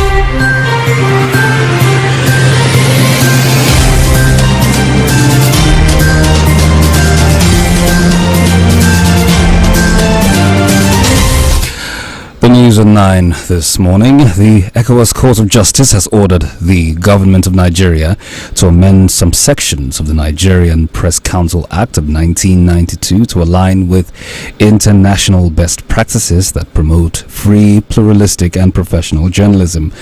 2 Nigerian journalists had sued the government for violating their rights to freedom of expression by imposing restrictive criteria for practicing journalism. The ECOWAS Court of Justice ruled in their favor and ordered the government to amend the contested sections of the Act.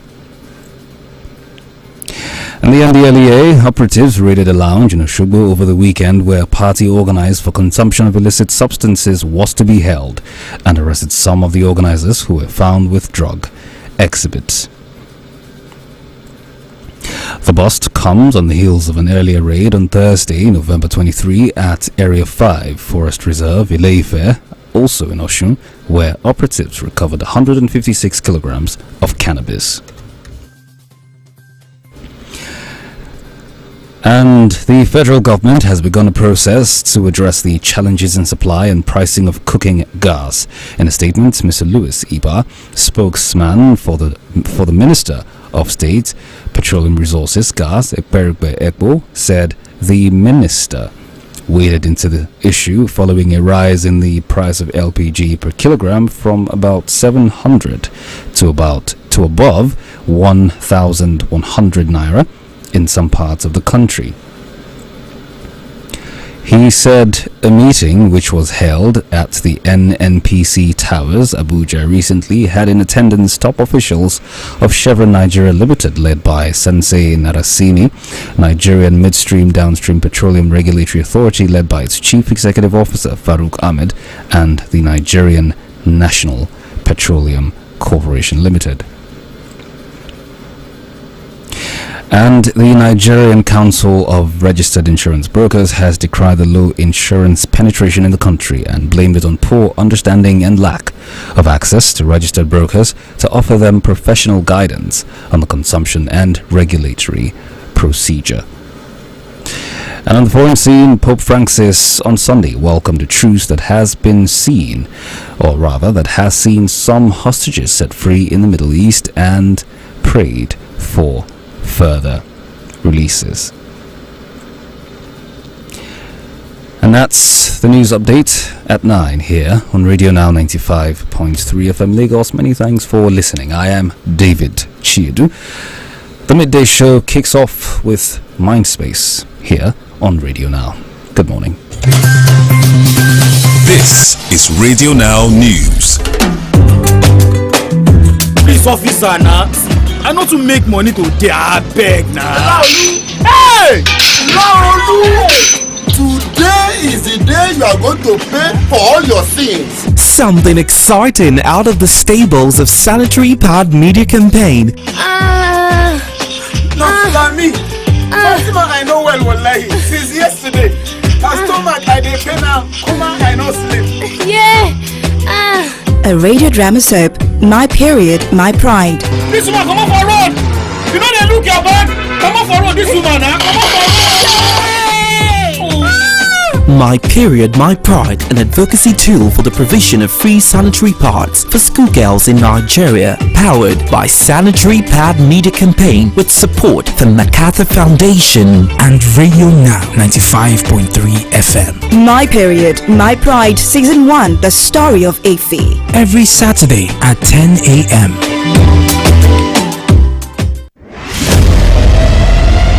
It's time. This December, hang on to your hat for a scintillating radio experience.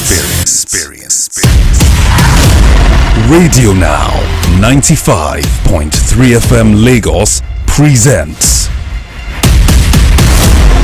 The Rejig, featuring Now Breakfast, Now Midday, Now Express, and Now Drive Time. Brace yourself. The jig will get you. Coming soon.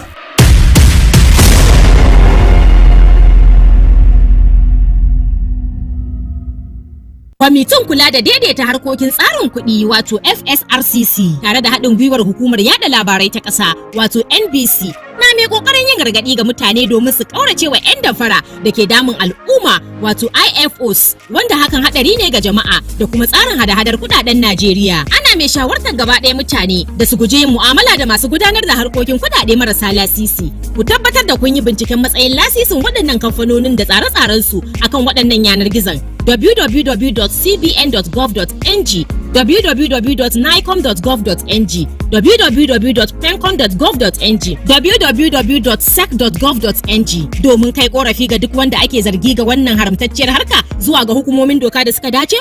A kira 0700 225 5226 0800 225 5226 ko +234 817 665 6273. FSRCC. Get your late morning just right with The Midday Show.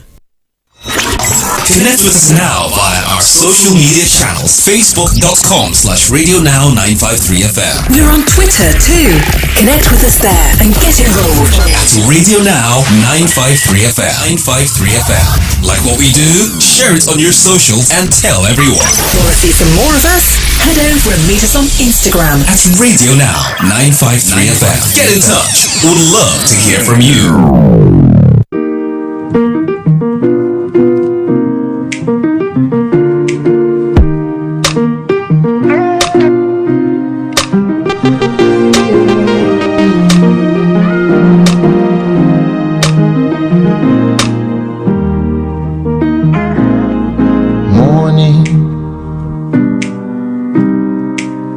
Never thought I'd see the light again. I got something I can see again. I think I can finally breathe again. I've got something to believe in. I can finally see the end. Morning.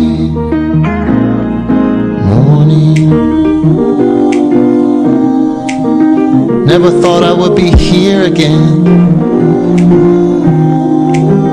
Now I feel like I should leave again. It's okay, they're only feelings. I feel like I can feel again. I can finally see the end.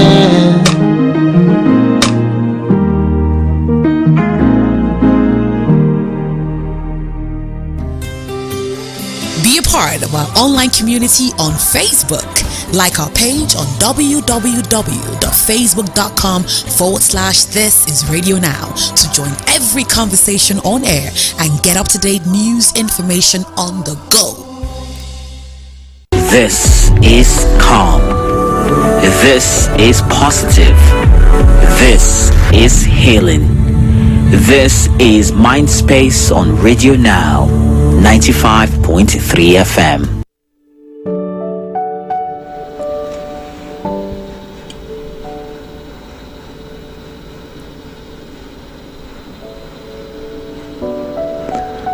You're listening to Radio Now 95.3 FM Lagos, and this is Mindspace, a show where we discuss mental health, mental illness, good mental health habits, and things that boggle the mind.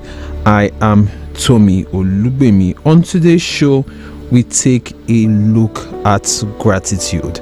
There's a cliche said that goes, the attitude of gratitude is the best way to live. It's such a cliche, but many cliches, as you know, are actually true or have some elements of truth to them. So I have a question to ask before we go any further. Are you grateful because you are happy, or are you happy because you are grateful? I want you to think about that for a moment. Let it sit in your mind, on your heart, ruminate. Just ask yourself that question.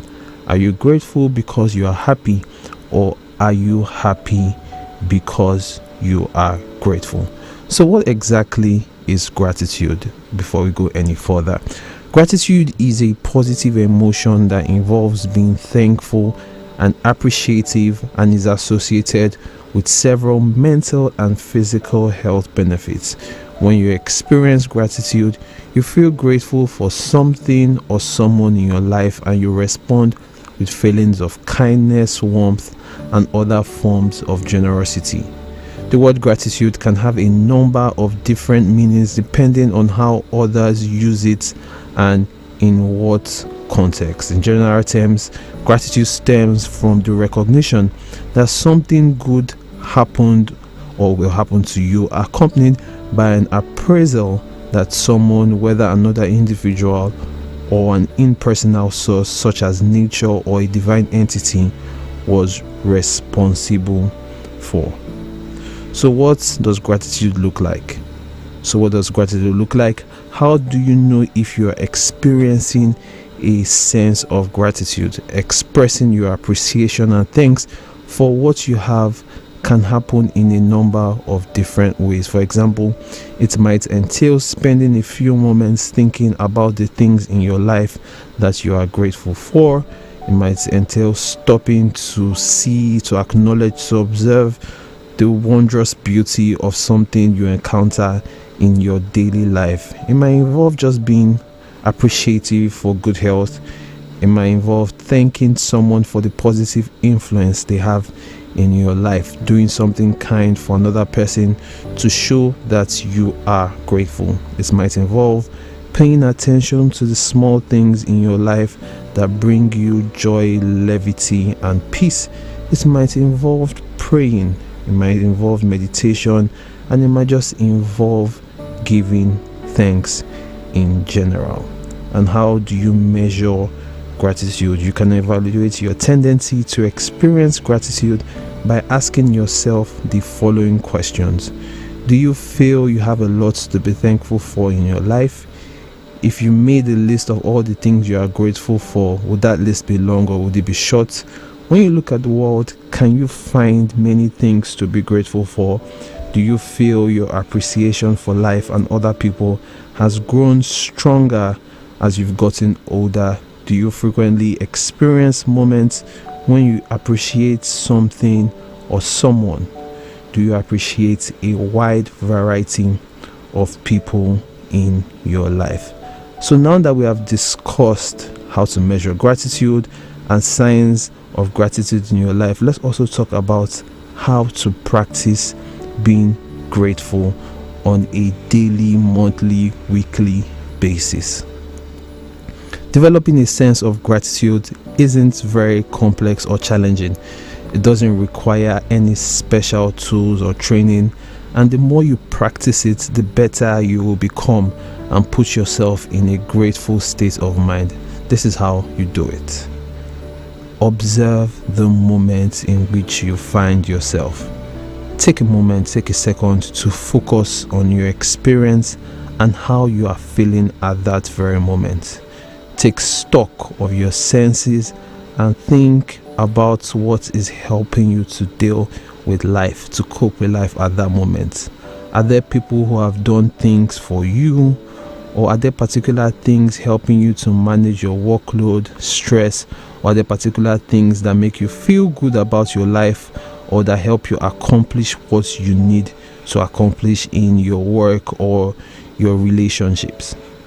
You may also find that the practice of mindfulness, which focuses on becoming more aware of the present moment, is a helpful tool in practicing gratitude. Another way of practicing gratitude is to write it down, is to count your blessings. You might find it helpful to start a gratitude journal where you jot down a few things you are thankful for every single day.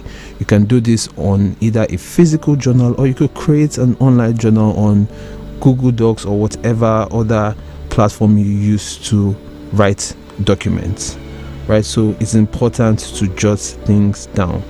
Write down a few things you are grateful for every day. Being able to look back on these observations can help when you are struggling to feel grateful. Enjoy the moment. Give yourself time to really enjoy the moment. Focus on the experience and allow yourself to absorb these good feelings. Create gratitude habits or gratitude rituals, if you will. Pausing for a moment to appreciate something and giving thanks for it can help you feel a greater sense of gratitude. A meditation, a prayer, a mantra are examples of rituals that can inspire a greater sense of gratitude. So you could tell yourself every day you wake up, you say a prayer for the things you are grateful for. You say something that makes you feel more appreciative of life. You speak out. You look in the mirror and say, I'm grateful for my friends, I'm grateful for my family, I'm grateful for the love in my life, and so on and so forth. Another way to practice gratitude, which summarizes all the other tips we've given, is to give thanks. Gratitude is all about recognizing and appreciating those people, those things, the moments, the skills, or the gifts that bring you peace, relaxation, and joy into our lives. Show your appreciations. You might thank a person to show you are thankful to them. You might spend a moment simply mentally appreciating what you have. Expressing your appreciation for others is an important component that can affect your interpersonal relationships, particularly with your romantic partners. People who are high in gratitude experience sharp declines in marital satisfaction when their partner does not experience gratitude in return. So what are the impacts of gratitude?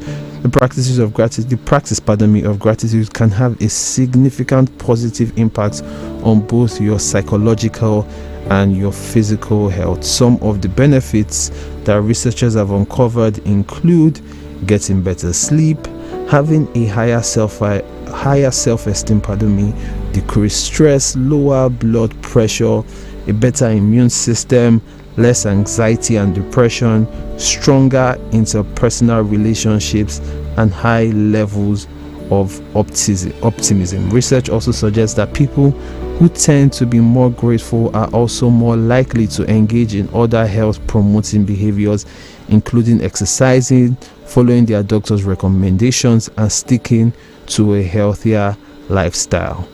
According to research and psychologists, gratitude can have a transformative effect on people's lives for several reasons, because it helps people focus on the present. It plays a role in magnifying positive emotions. Research also suggests that it can help improve people's self-worth. When you acknowledge that there are people in the world who care about you and are looking out for your interests, it can help you recognize their value. So finally, before we go, here are more tips, or just to reiterate some of the tips for developing gratitude. Many different exercises and interventions have been shown to help people